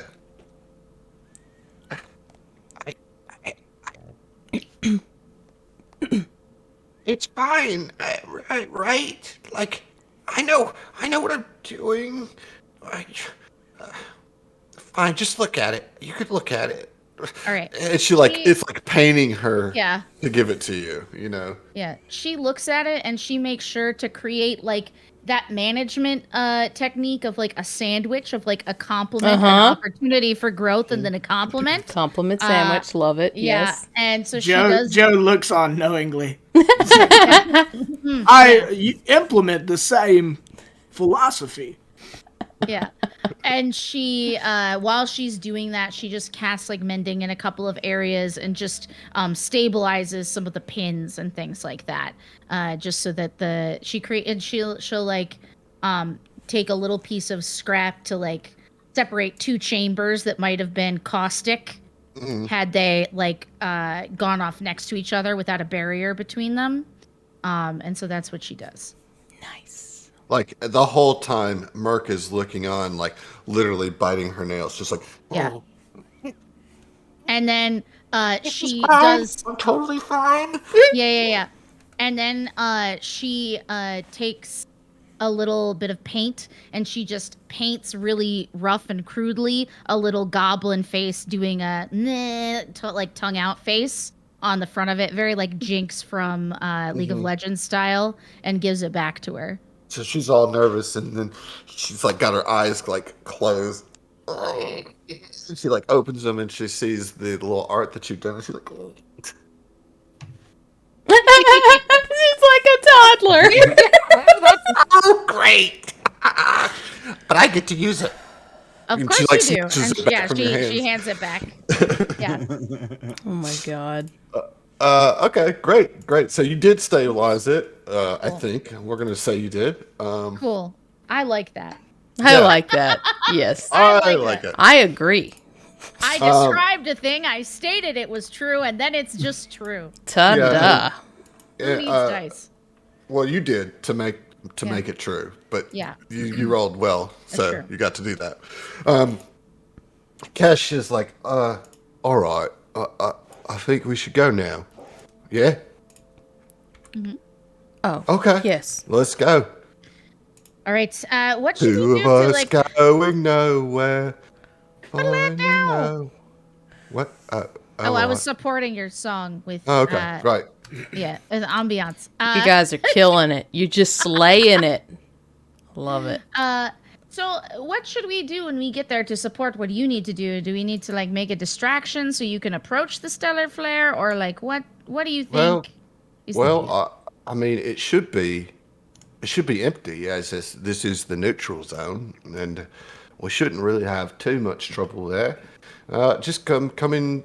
I think that you all should probably be the ones that go in to the stellar flare, because, well, neither one of us have had much luck. When I say us, I mean our two tribes. You guys seem to be, I mean, you took down the junk golem, so perhaps you're the ones that should be going inside the stellar flare. But we'll get you in there. Really, all that's important is that we're the ones that open it up. That's going to give us the speaking piece, as it were. But we should be careful, just because, you know. It's well, you never important know. to be careful. Right. Never hurts, as they say. They say right. that, right? I think people do say that. Yeah. I mean, you said it, so Yes. at least some people say it. Yes. All right. Well, let's go. Well, let's go. That's enough of this. And scene. And see. All right, I'm gonna put you on a new map. Oh yeah, baby. We're going to the mid zone. Bring us in. Oh, Joe, are you actually a large creature? So big. Yes. Yep. Goodness. I love show big. Show big. I think the only reason that he went with big. Showbod is a tribute to Skip. Just so Skip. he was playing a Showbod. yeah, Showbod. Well, I mean, So- local, it works.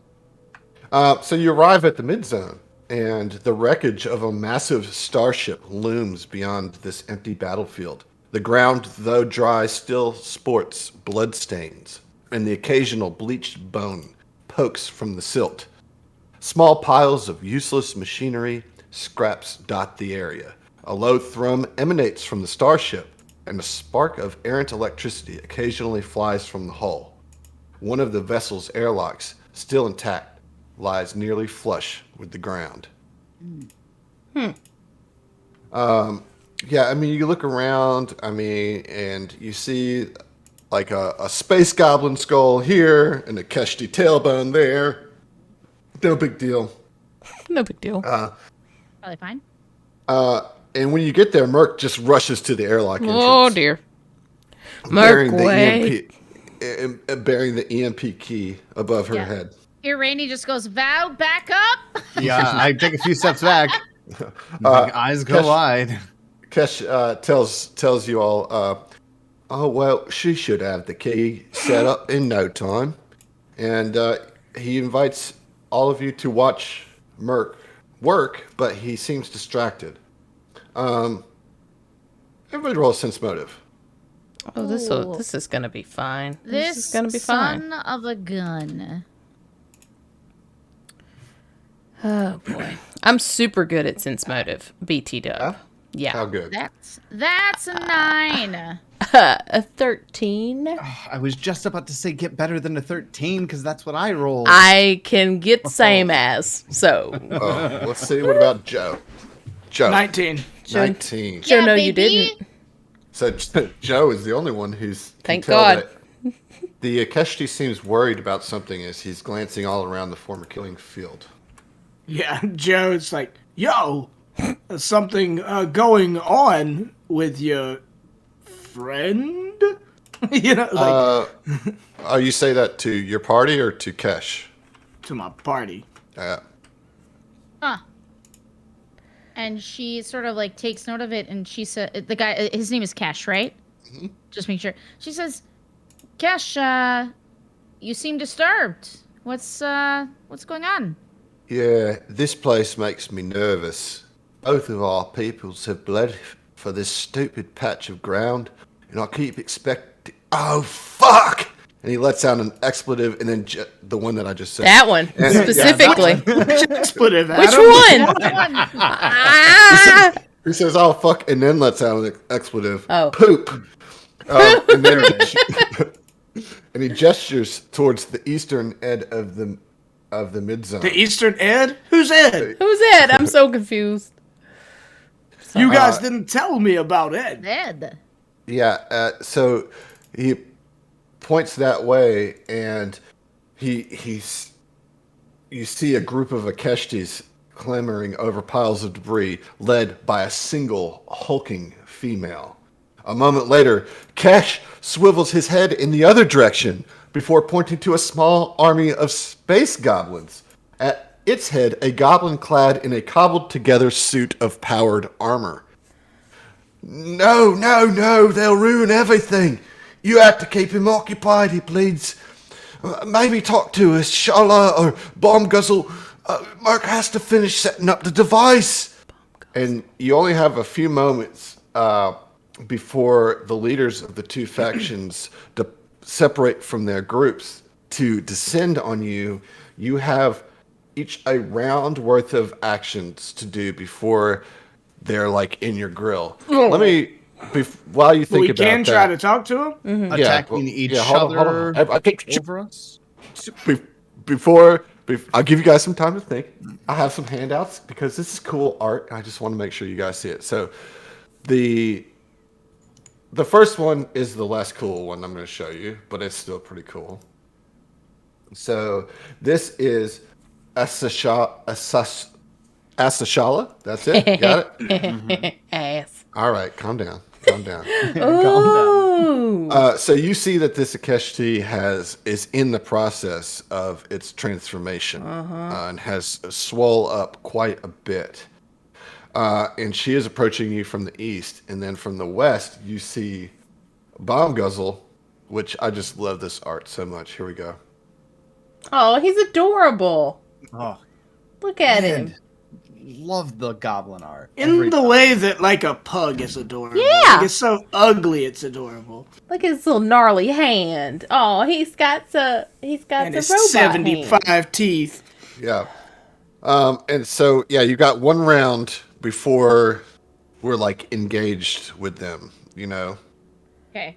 Yeah. They're engaged with us, or they're engaging With each other. You don't know. You got a round before they enter the mid zone proper as. Got it. Having had limited time to assess the skills of his new, party members, Joe assumes that Irene is kind of the talker of the group. Somewhat. You would assume correctly. Yeah. You have assumed the best we got.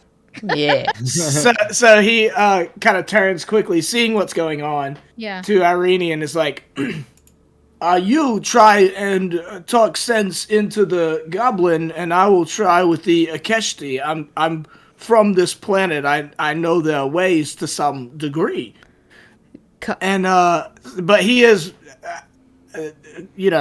just lift the veil a little bit. He's got a +8 to diplomacy. Damn, Yeah, boy. yeah. Thank Yeah. God. Thank God. Yeah. Well, Cop's going with you, Irene, because I can now speak Goblin. Amazing. So I think I can't remember if I can, but that's like a great question for another time. So she is going to get just on the perimeter with my action, and she is going to attempt to charm person the goblin. Because every little second is going to count, right? Even if we can only convince. How long does charm person last? You tell me. That's a great. These are all questions that I could get the answer to. It lasts an hour, so Okay. like at least it's gonna. It says it lasts an hour per level. What is the save? Is it will? It is a will save. Yeah. The charm person on bomb guzzle. What? That's what you do. No, that's Okay, what you did. it's too late. Okay. It's too late. It's done. All right, so I have to roll a will save. Sorry. Yeah, will save. We'll see And you. I'm trying- All right, that's a 16. I believe that is not enough. I was going to say, that seems kind of low. That's close. At the very It's least. very close. We need to find out for sure. I think probably with DC your is like new an spell 18. focus. Spell focus. That's not enough for you. I don't think. I can't find on Roll20 where it's going to tell me though. That's the problem that I'm having. Well, your Okay. save DC is 10 plus your spellcasting modifier, Okay, great. which is +1 from your spell focus. Yeah. +1 from spell focus, and then I think it's the plus the spell of the level of the spell that you're casting as well. Yeah. So Let's see. Let's make sure sorry that's to be right. confusing, guys. No, it's okay. No, So it's the- so While you I guys have- are figuring that out, Val's is pretty simple. Val is going to support his new Abadarian friend Oh, by sneaking around the backside of the Akeshti and preparing to support in melee if things go south. So I'm going to be sneaking behind the Akeshti as best I can. Is it just the leader? I assumed there was a crew with them. Is it just the Akeshti? so the crews are like on the edges, right, Yeah. and creating kind of like this circle. circle, and you guys are in open space. There's no sneaking around the back. Like they're coming up. They see you there, and they're walking towards you. So you have one round to like buff before they get there. Is basically what I'm saying. Then maybe the best thing I can do is to ready action to move into flanking with Joe as they close the distance. Well, So- I don't know that you can ready an action for A movement. right? Can you? No, Can- you can't can- ready any actions right now. You can take actions. Sure. You can take a round's worth of actions, but there's no readying. It's basically giving you a pre-round to buff anything that you want to do. Because like they're coming up and you don't really know what's happening, but they're coming up. Their leaders have separated from their little groups and are obviously coming to like interact with y'all. They not necessarily. I mean, they look hostile, but they're not coming like guns blazing. The DC is indeed your intelligence modifier plus the spell's level plus 10, plus 1 for your spell focus. Okay, so I have a 3 intelligence plus 1 for the spell's level plus 1. So it's 15. Shit. Yeah. 15 is not going to get it No. then. Or I'm not charmed. Yeah, it's unfortunate that has happened. But Well, and that means he knows you tried to charm him too. Yeah. right? yeah, yeah. Yes. Listen, who wouldn't try to charm such a good-looking gobbo? Nice. And that's exactly the kind of tactic you can expect from me here on Southern Tomfoolery, friends. Got Okay, it. well, you can pull out your weapons if you want, because you're kind of gotten surrounded at this Yeah. point. Yeah. I suppose You've cast charm push person, but as Yeah. part of a move action, you can pull out a weapon if you want. Tyler, Yep. you can pull out a weapon. If do I get a you- whole round, I'll pull out my pistol and my knife. All right, so they approach. Well, Yep. All right. I'm sorry, go ahead, Heath. Yeah, I mean, for one, like, your boy Joe doesn't know any of these people and would have at least had his crossbolter out the whole time. Like, I'm not walking into this situation unarmed. But seeing the Akeshti and having told Irene, like, you take the goblin, I'll take the Akeshti, he does call out, just like as a free action, like call out to the Akeshti and hail and well met, my friends, sons and daughters of Akaton. And he says this in Akatonian.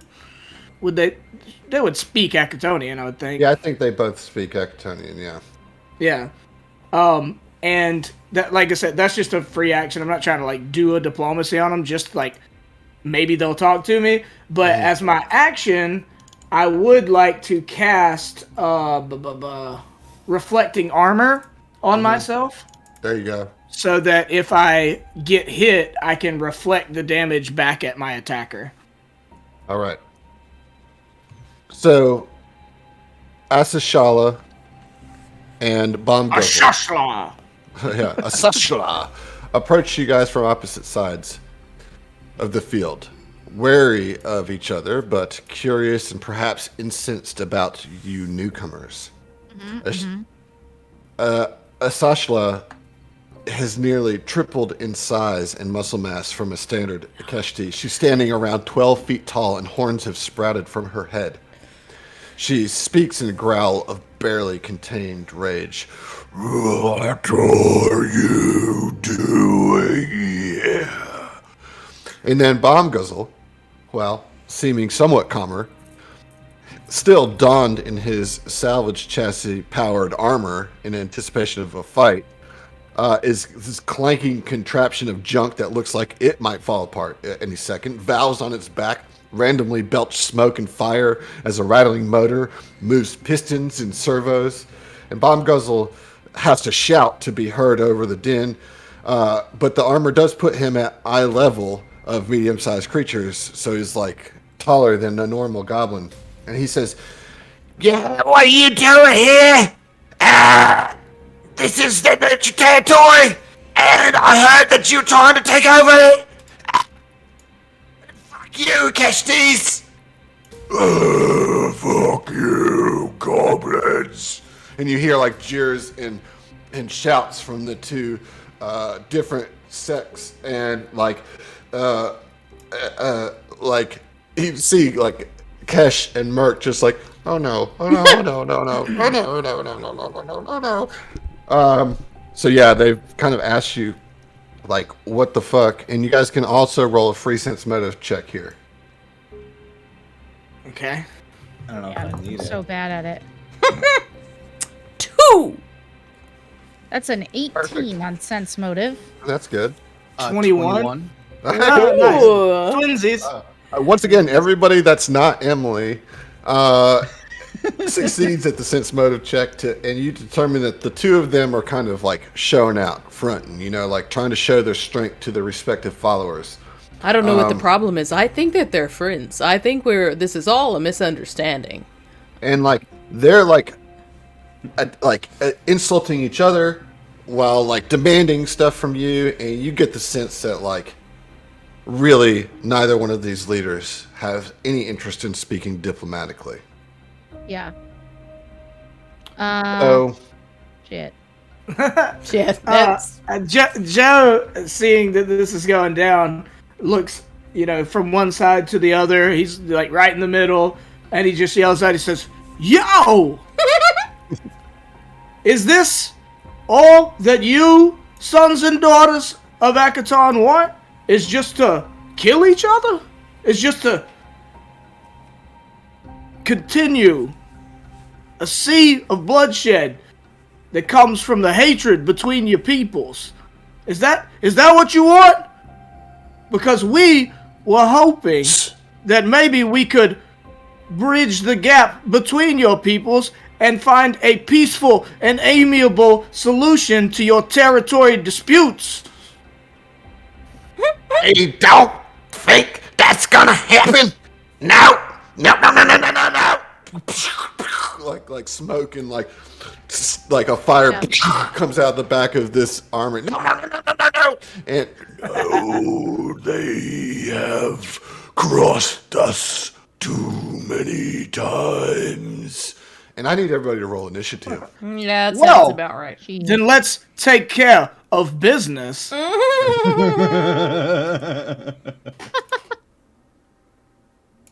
Yeah, this could be a tough fight, folks. It's gonna be fine, guys. It's gonna be fine. We've got this. I will not lose anyone else today. Well.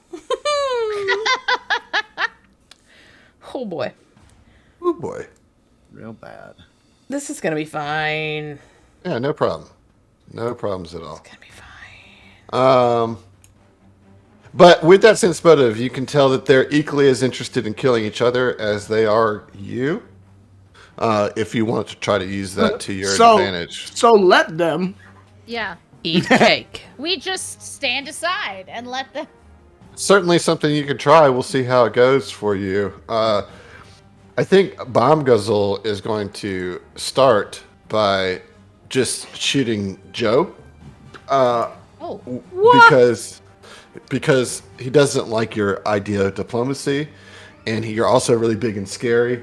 So yeah, I think that is the determining factor. Is that Bomb Guzzle is a pussy. Yeah, well, Pussy. whatever the case may be, he's going to fire his mega junk laser at you. And he's... Oh, shit. Yeah. How's that gonna work? Tell us more. Yeah, I like it. Oh, no. Yeah. Uh-huh. I have to reload roll 20. Get out of here. No way. This unstable junk laser just fucked up roll 20. I'm shocked. And so is roll 20. Goblin tech, man. I'm telling you. Get you You every never time. know. Get you every time. All right, here we go. Here comes the mega junk laser. I think I'm gonna full attack with it. I don't think you can. Yeah, I am gonna full attack. I know I can, and I am. Well, okay. What if you didn't? What is? There's a lot going on in this fight, guys, okay? Because what you guys did prior to this also has effects, so I just have to check that out.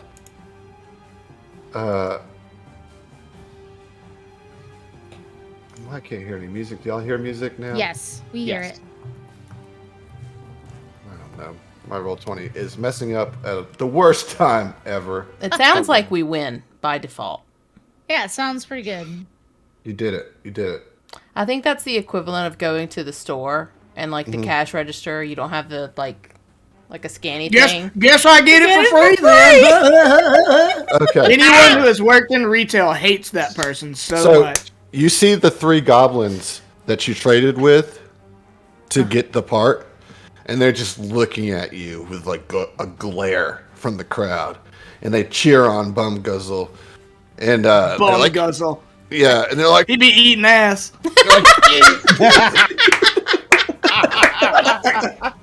Get him! Get it! Oh fuck!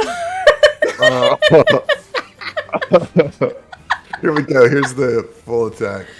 I can't even. Take an with you guys. inspiration. That's a me inspiration. Okay. First attack is a 14 to hit your EAC. That hits. Oh shit! That means the 21's going to hit you God. as well. Yeah. So right out the bat, you are going to take 11 points of fire damage. Is that the cumulative amount? Mm-hmm. I need. I want 5 on the to- first one, 6 on the second one. Yeah, you're gonna take 6 back because I let go of my reflecting armor when I get hit with that one. You can choose which one, or is it the first hit to hit you? I can choose when I want to dismiss it. Yes. Got it. Cool. So, I think you still take some damage as I well. do. I just give it. He takes the same amount.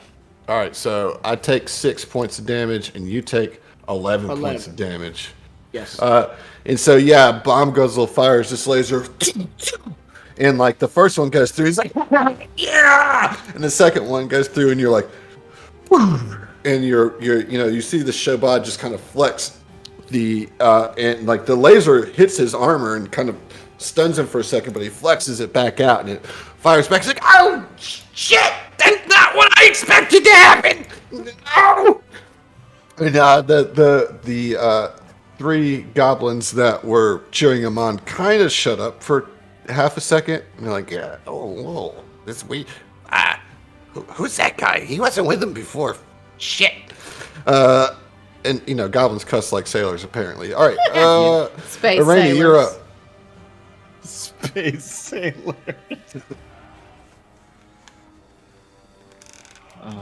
Irene, you're up. Oh, okay, great. Okay, sorry. I was like, it's time. Great. Is it time?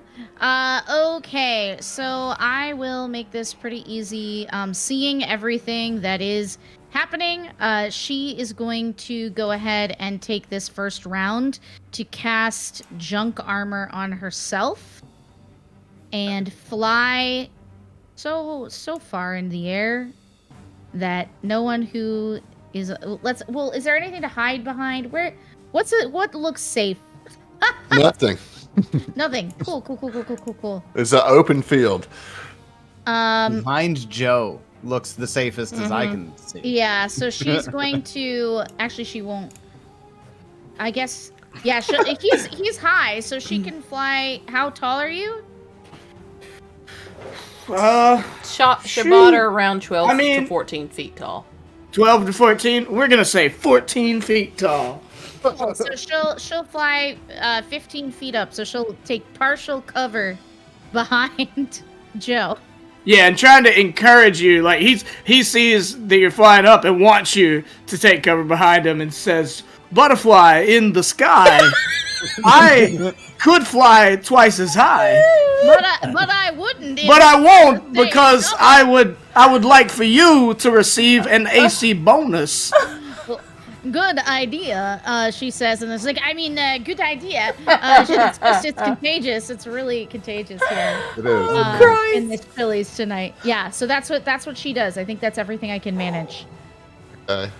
So I've got a bonus to AC, I mean, sort of. sort of. I mean, not really, because Depending Bomb who Guzzle. shoots you from where. If Bomb Guzzle shoots you, he can still hit you because you're not really Yeah. hidden. And then if a Shala can't hit you because you're in the sky. No, but I mean, I have bonus to AC because of my junk armor. Oh yeah, your junk armor gives. Yeah, you but I that. thought you were trying to get a bonus Yeah, to AC like from cover. hiding behind Yeah. I me. was trying to get an AC. I was, but listen, I'll take every kind I can get, and if it turns out I can't, then like if I go here, right? Then does it give me That any helps. more cover? Yeah, that helps. Yeah. Okay, great. Then I Hey. go there. And I have like, a- give me the bonuses, all of the bonuses. Yeah, Right. every kind. Every of bonus. one of them. I have a question, Adam. Yeah. For my Swarm Protector ability, it says at the start of each turn, not at the start of my turn. So, can I use it just at No. any turn? What's the name of the ability? Sworn Protector. Sworn Protector. Every single turn. Well, it's at the start of each turn you can designate the ally, not do. You only have one reaction no matter what, but you know what I'm saying? It just like for the setting of it, it says each turn, not my turn. I'm thinking that it's assumed that it's your turn. I don't assume that because this game's all about specificity, as you have hammered into our freaking heads for years now. It's true. I It's mean, been years. but- Hold on, what book is this from? This is from the Character Operations Manual. It is a Crusader thing. I would say Start of each turn. it says at the start of each turn you can designate one ally within 30 feet of you as being under your protection as a reaction when an attack hits. I think it's on your turn, but it's a free action. Well, then otherwise you're imagining at the start of every person's turn, it's like, all right, now it's this person, now it's this person. Well, Like, you're but never no, gonna- but it's not a react. Like it's not the use of the reaction. It's just the designation of who is under my protection. You know what I'm saying? But So you like, can change that at the it's start of on- every turn. Because I don't know. I mean, I feel like I'm ruling at your turn. is when I'm gonna look it up and prove you wrong next time and be mad about it because I can see the merits in. I'm just saying I can see the merit being I can change the focus of it each turn because, like, whenever you can use that reaction, like if you're last in initiative order, well, you can't even use that ability until the second round. You know what I'm saying? So because it is a reaction, that means you can only use it once per turn, end of story. But I think like what he's saying is he's trying to, like, you know, change his character's focus during the flow of combat to be like, okay, this person needs it now, this person needs it now, and you can only actually act upon it once per round because of the way reactions work. That's exactly what I'm saying. I don't disagree with Heath only because there's no... Camerata has already been released. I feel like that's an obvious miss if it's intended to be missed. Because round is what you would think. Yeah. And your turn seems obvious, but that's too... Let's say at the start of each turn. Yeah, it doesn't say at the start of your turn, right? Whatever. Fine. Okay. So once Irene flies over behind me, it says, if you want to go and hit my new butterfly friend Irene, you have to come through me. Okay. Amazing. Well, and then you get that. And then you get that. Yeah. Yeah. You're welcome. Okay. Alrighty. So you moved, I did. and then you have a standard. I already cast my spell. Oh, your junk Yeah, armor. yeah. All right. We're good.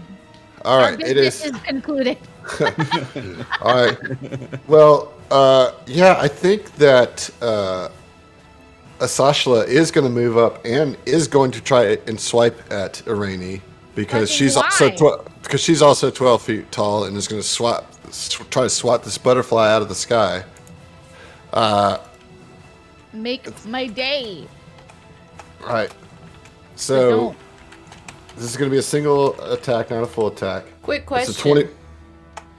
Heath, do you have 5 foot or 10 foot reach? I think it's 5. Yeah, I don't actually remember. Where is reach on a sheet? Sorry. No, it's important.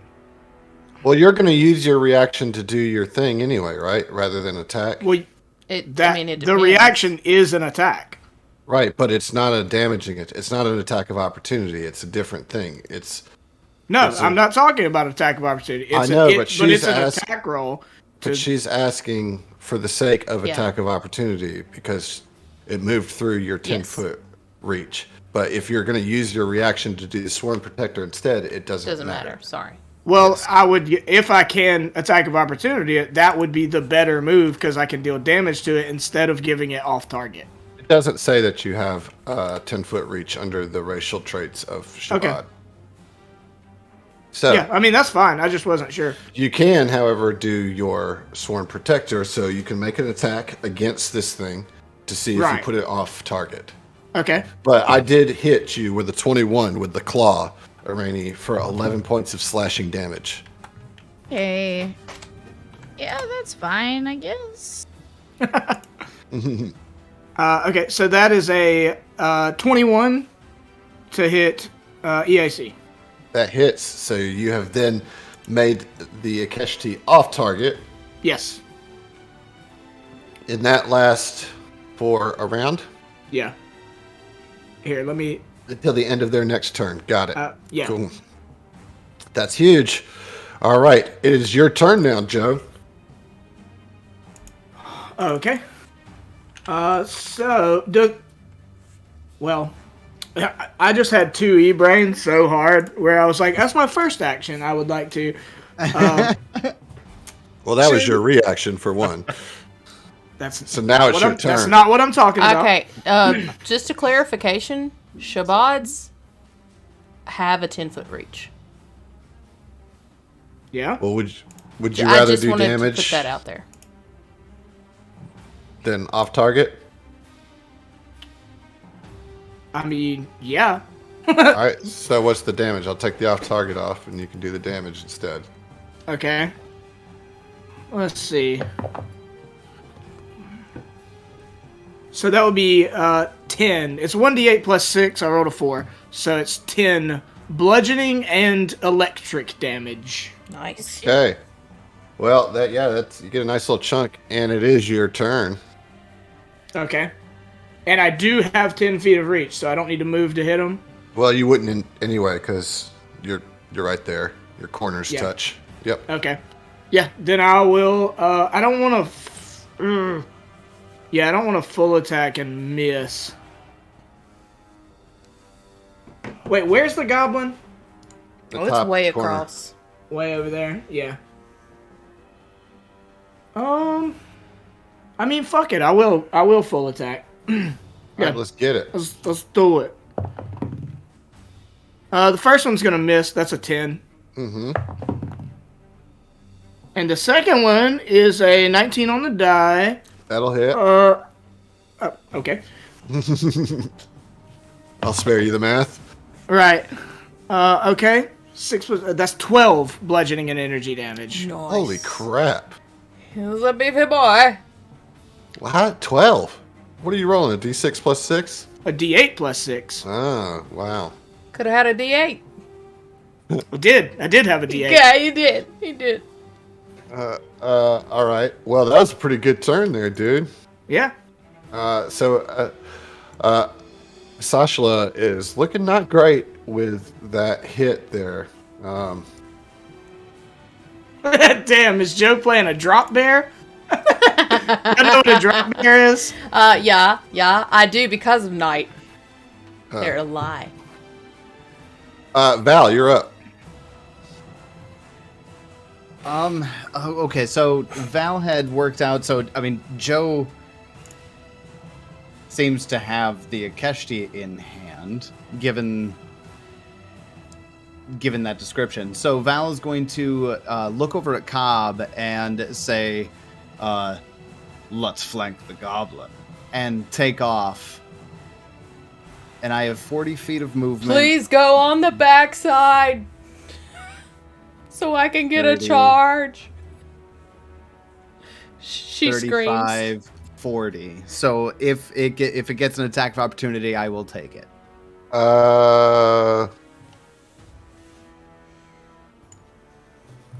It does. It does. Okay. That's as far as I can get with 40 feet. So 25 is going to hit you with that claw Oh yeah, without a doubt. for 9 bludgeoning damage. It just punches you right in the face. So yeah, 9 points of bludgeoning damage as you close in on it. And because I have out both of my weapons, I will do the trick attack. Sorry, I have to declare trick attack at the beginning. That movement's as part of a trick attack. Right, sure, yep. And will then attack with my survival knife. Okay. Trick attack. Stealth roll is a 17. As a fail. The attack roll is a 16 against KAC. 16 against KAC is a miss. Clangs off the armor, but getting into position. All right, Cobb, you're up with your 1 on the initiative. Woo! All right, so Cobb is going to, as part of their move action, as part of their gore, their charge, they're going to pull out their spear. And as a swift action is going to enact frenzied fighting. So that's going to give me an additional 1d4 plus half my soldier level. So yeah, I'm pretty sure I can. Can I do that as a charge? Get right there and still hurt him. Yep. I do that. Sorry, I have a lot of tabs open because I'm running the joint. I shoot. Yeah, you shoot. I mean, no, I stab. A stab. A 24. 24 Yeah, baby. will hit. And that's max damage. And For let max me damage! roll my additional D4 plus Nice. 2. Jeez. Oh, that's max damage. Okay, 6 Oh, plus nice. 15 is 21. Holy shit! Wow. Wow. Cobb is so Wow. mad. Like, we tried to be nice, we tried to befriend these folk, and they come in here talking hot garbage, hurting my friends. Just move out of the way. Yes. Wow, that was Wow. bloodied in one shot. Says, fuck your couch! Sorry. Your couch. That's my turn. It is Bomb Guzzle's turn. It is going to. At the beginning of his turn, I want to reset my thing because I did it before my turn last time, so I get a new chance to set it.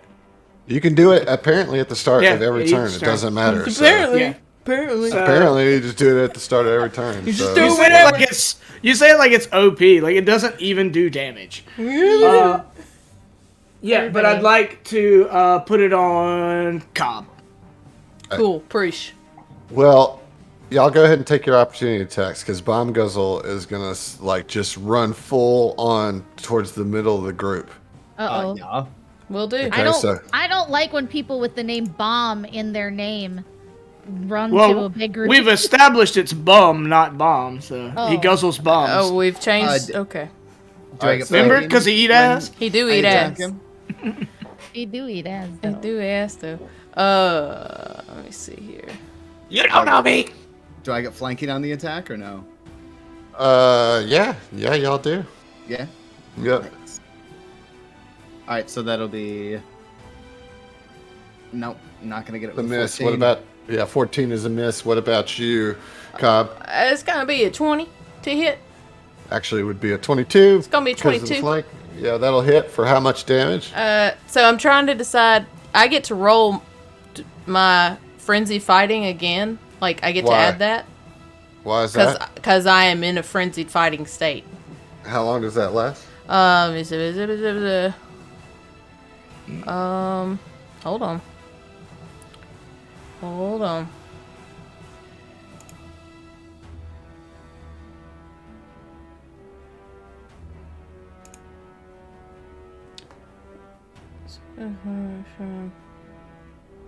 Oh, you only get a +2 to damage. That's what I It's the said. one- No, you said 1d4 plus your half your soldier level.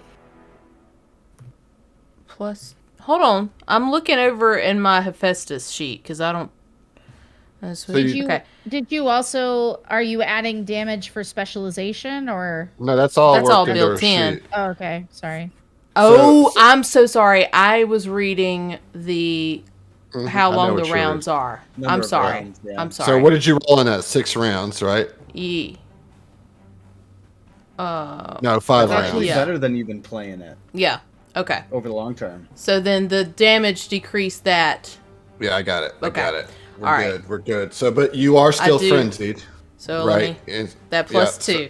Sorry. So +2 damage to your total of 14. So that's 16 damage Correct. total on the attack of opportunity. Cool. Bomb Apologies. Guzzle is still alive and is going to Oh scream like that, and it's horrible. Obviously. no. I hated it. It is what is called a disturbing screech. Yeah, that I need everybody to roll a will save, please. No.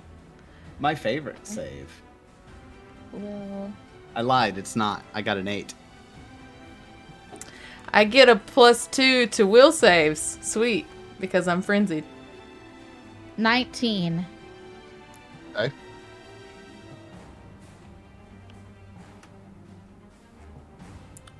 Okay. Here The rest of you. Dirty 20. Okay. Oh, 9. All right, you're going to be off target Oh dear. I hate it. for 1 round. You suck. Yeah, it could have been 4 rounds, so that's what about you, Rainey? I rolled a 19. 19. And Tyler, what'd you roll? I got an 8. Oh no. You're going to be off target for 4 rounds. Oh, goodness. Oh, God. Good stuff. Not, Oh. not good. All right, Rainey, you're up. Okay, so Irene has practiced for just such a moment as this, and she is going to cast Jolting Surge. Let us pray. On the Sashla. Natural 20! Natural 20! Oh Nice. my Nice. goodness. So, Jolting Surge is 4d6, so I'm gonna roll several. Several. 86. Yeah. love it. All right. Oh man, this is just. I'll let you. Do Nine. you need a D6? I've got. Hold on. Just let me count. Let me count. sorry. 10. Okay, 13. Okay, 18. That's okay. Yeah. Okay. 18, 23. Shit, I keep rolling fives. 28 and 32. Damn. Oh my. Oh damn! God. Oh damn! Gracious. Holy crap! Yeah. Just coming in swinging hot Yeah. with that jolting surge. So she it just gets smashed in the face, and in her own eye, like in her mind, she sees like all of her friends falling in these situations where they were just pinned into a corner, and with her back kind of up against the shoulders of her new friend Joe, she goes, "You know, this would be hot if you weren't trying to kill me. So let's spice things up." And she just like fucking Sith Lord fingers extended, and just opens a web and just claps it around around Akashla's wrist, and just electrocutes her. Yeah, you gave her heart palpitations. But it is Yep. hot. Oh my god, huge. Well, Asashla is going to full attack right back at you for that one. Wait, I can Wait. move. Okay. And I try ran it. away. at the beginning of Asashla's turn, I'm switching my focus to Irene. Okay, I think so this is I'm gonna. bullshit. You don't like it doesn't mean it's not the way it works. All right. I'm gonna move because I have mobility, and that will give Asashla, +4. yeah, Or minus negative, 4 to- negative yeah. 4 to her attacks. Okay, All right, so here we go. Here's the attack of opportunity. That will be a 15. Yeah, That's with the -4. KAC or EAC? KAC. KAC, nah. No, dog. Nice. Yeah. Yes. So basically, what type of attack is it? Is it claws? It So is the claws, yeah. Scrape as she turns her back and folds her wings for a second, dropping to the ground, and just a junk shell of the armor closes across her Nice. back like she's a beetle, Ooh. and then opens Yeah. back up as she rolls across You're the doing ground that to like run Winter her play. Soldier shit. Oh, bitch, you know I am. Yeah. I'm Sorry, not Winter Soldier. Falcon. Falcon. I meant Falcon. We Yeah. knew where your head was I'm at. like, Yeah. Falcon plus Iron Man, like it's just Alright. out here. All right, Joe. All right, Joe. Frankly, Joe says, that was very, very cool. Full attack at you, Joe. Okay. I don't have a good AC. You'll probably hit both. Yeah, 20 and a 23 going to do it. For 19 total slashing damage. 20 and a 23. It looks like a 20 and a 13. Oh, I'm sorry. I totally misread that. You right? No. You right? Yeah, you got yeah. Sorry. the 20 will hit. Yeah, the 20 will hit, not the 13. Sorry, I got excited. So Okay. that's 9 points of slashing damage. Not 9. 19. Okay. 9. Yeah, 9. Okay. So, but I am into my HPs a little Cheating bit. again. That's why I put it out there for you guys, because you gotta Gotta keep him. Gotta keep gotta him. keep me honest, you know. Yeah, Somebody's I'm glad, got to. I'm glad I thought to. Yeah. All right. So 9 points of damage to you. Took out your stamina and went into your HP. And it is your turn. Yeah.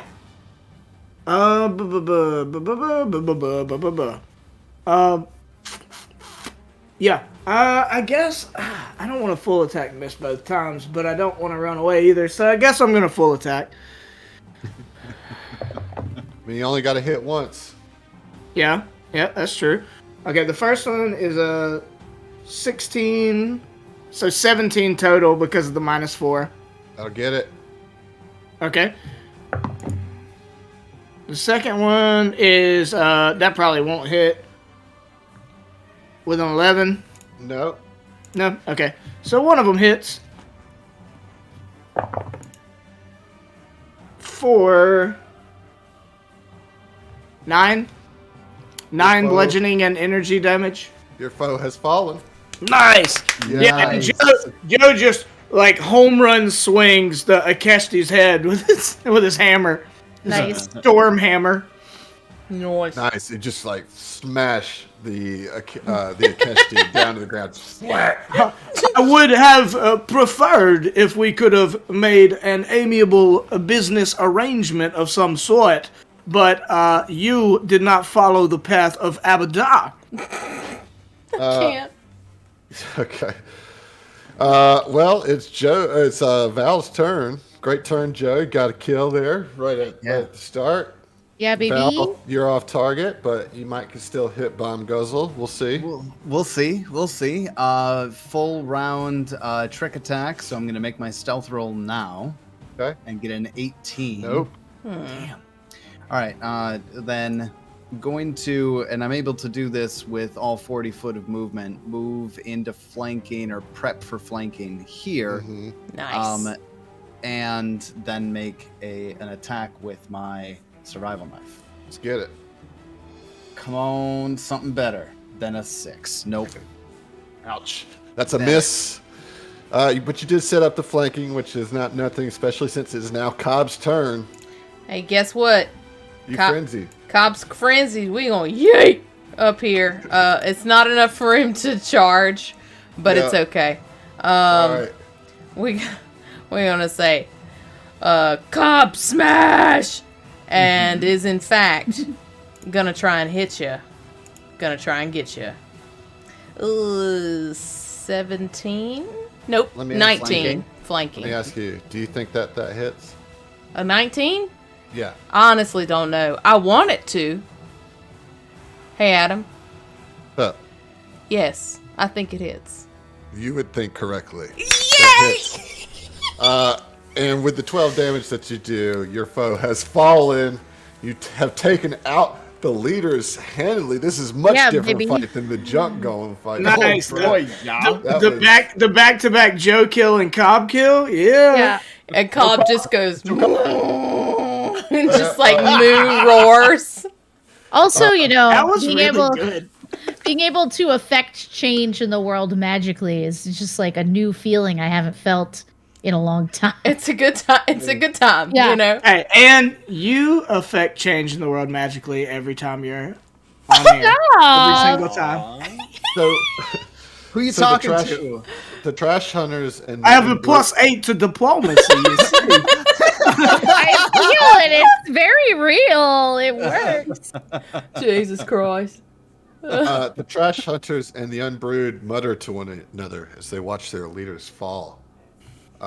You can see that the Akeshtis and the space goblins begin to ready their weapons, waiting to see if the other side will make the first move. But before anybody can do anything, there is an audible electronic in the direction of the stellar flare. And the force field around the wreckage winks out as Kesh and Merc's ears visibly trailing wisps of smoke emerge as they have successfully, while you were fighting, taken down the force field. And a quiet hush goes across all the crowds gathered. Descends upon the plane. Right. And Kesh steps forward from the crashed stellar flare, his arms raised and his scaly palms pointing toward the two opposing forces. He pulls a small comm unit from his clothes, and as he speaks into it, his voice is amplified across the field for all to hear. Trash hunters, unbrood, working together. I, the goblin junker Merc, and these outsiders have opened the way into this wreckage. In accordance with the treaty established by our two leaders, we claim the mid-zone. and there will be no more fighting here today. In fact, this area will forever be a neutral place where our people can settle disputes in peace. Merc nods vigorously. Yeah.